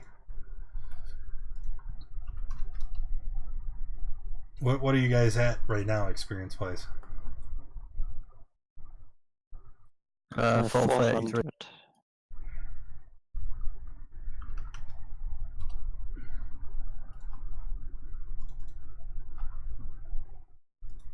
Plus 1.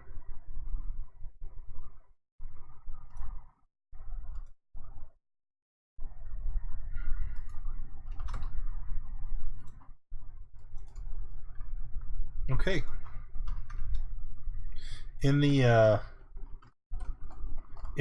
days following the endeavors on the ghost ship,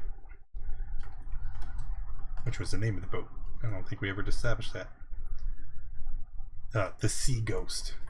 Following the exchange there, you guys kind of settle into your new home away from home, current residence, or whatever. And the pseudo dragon seems to take a liking to Mark, and it begins to follow you around, and never seems to stray too far from his side. Good. All right, 225 experience each. I guess maybe not. And that's going to be it for today. Thank you everyone for coming and hanging out. Appreciate you being here.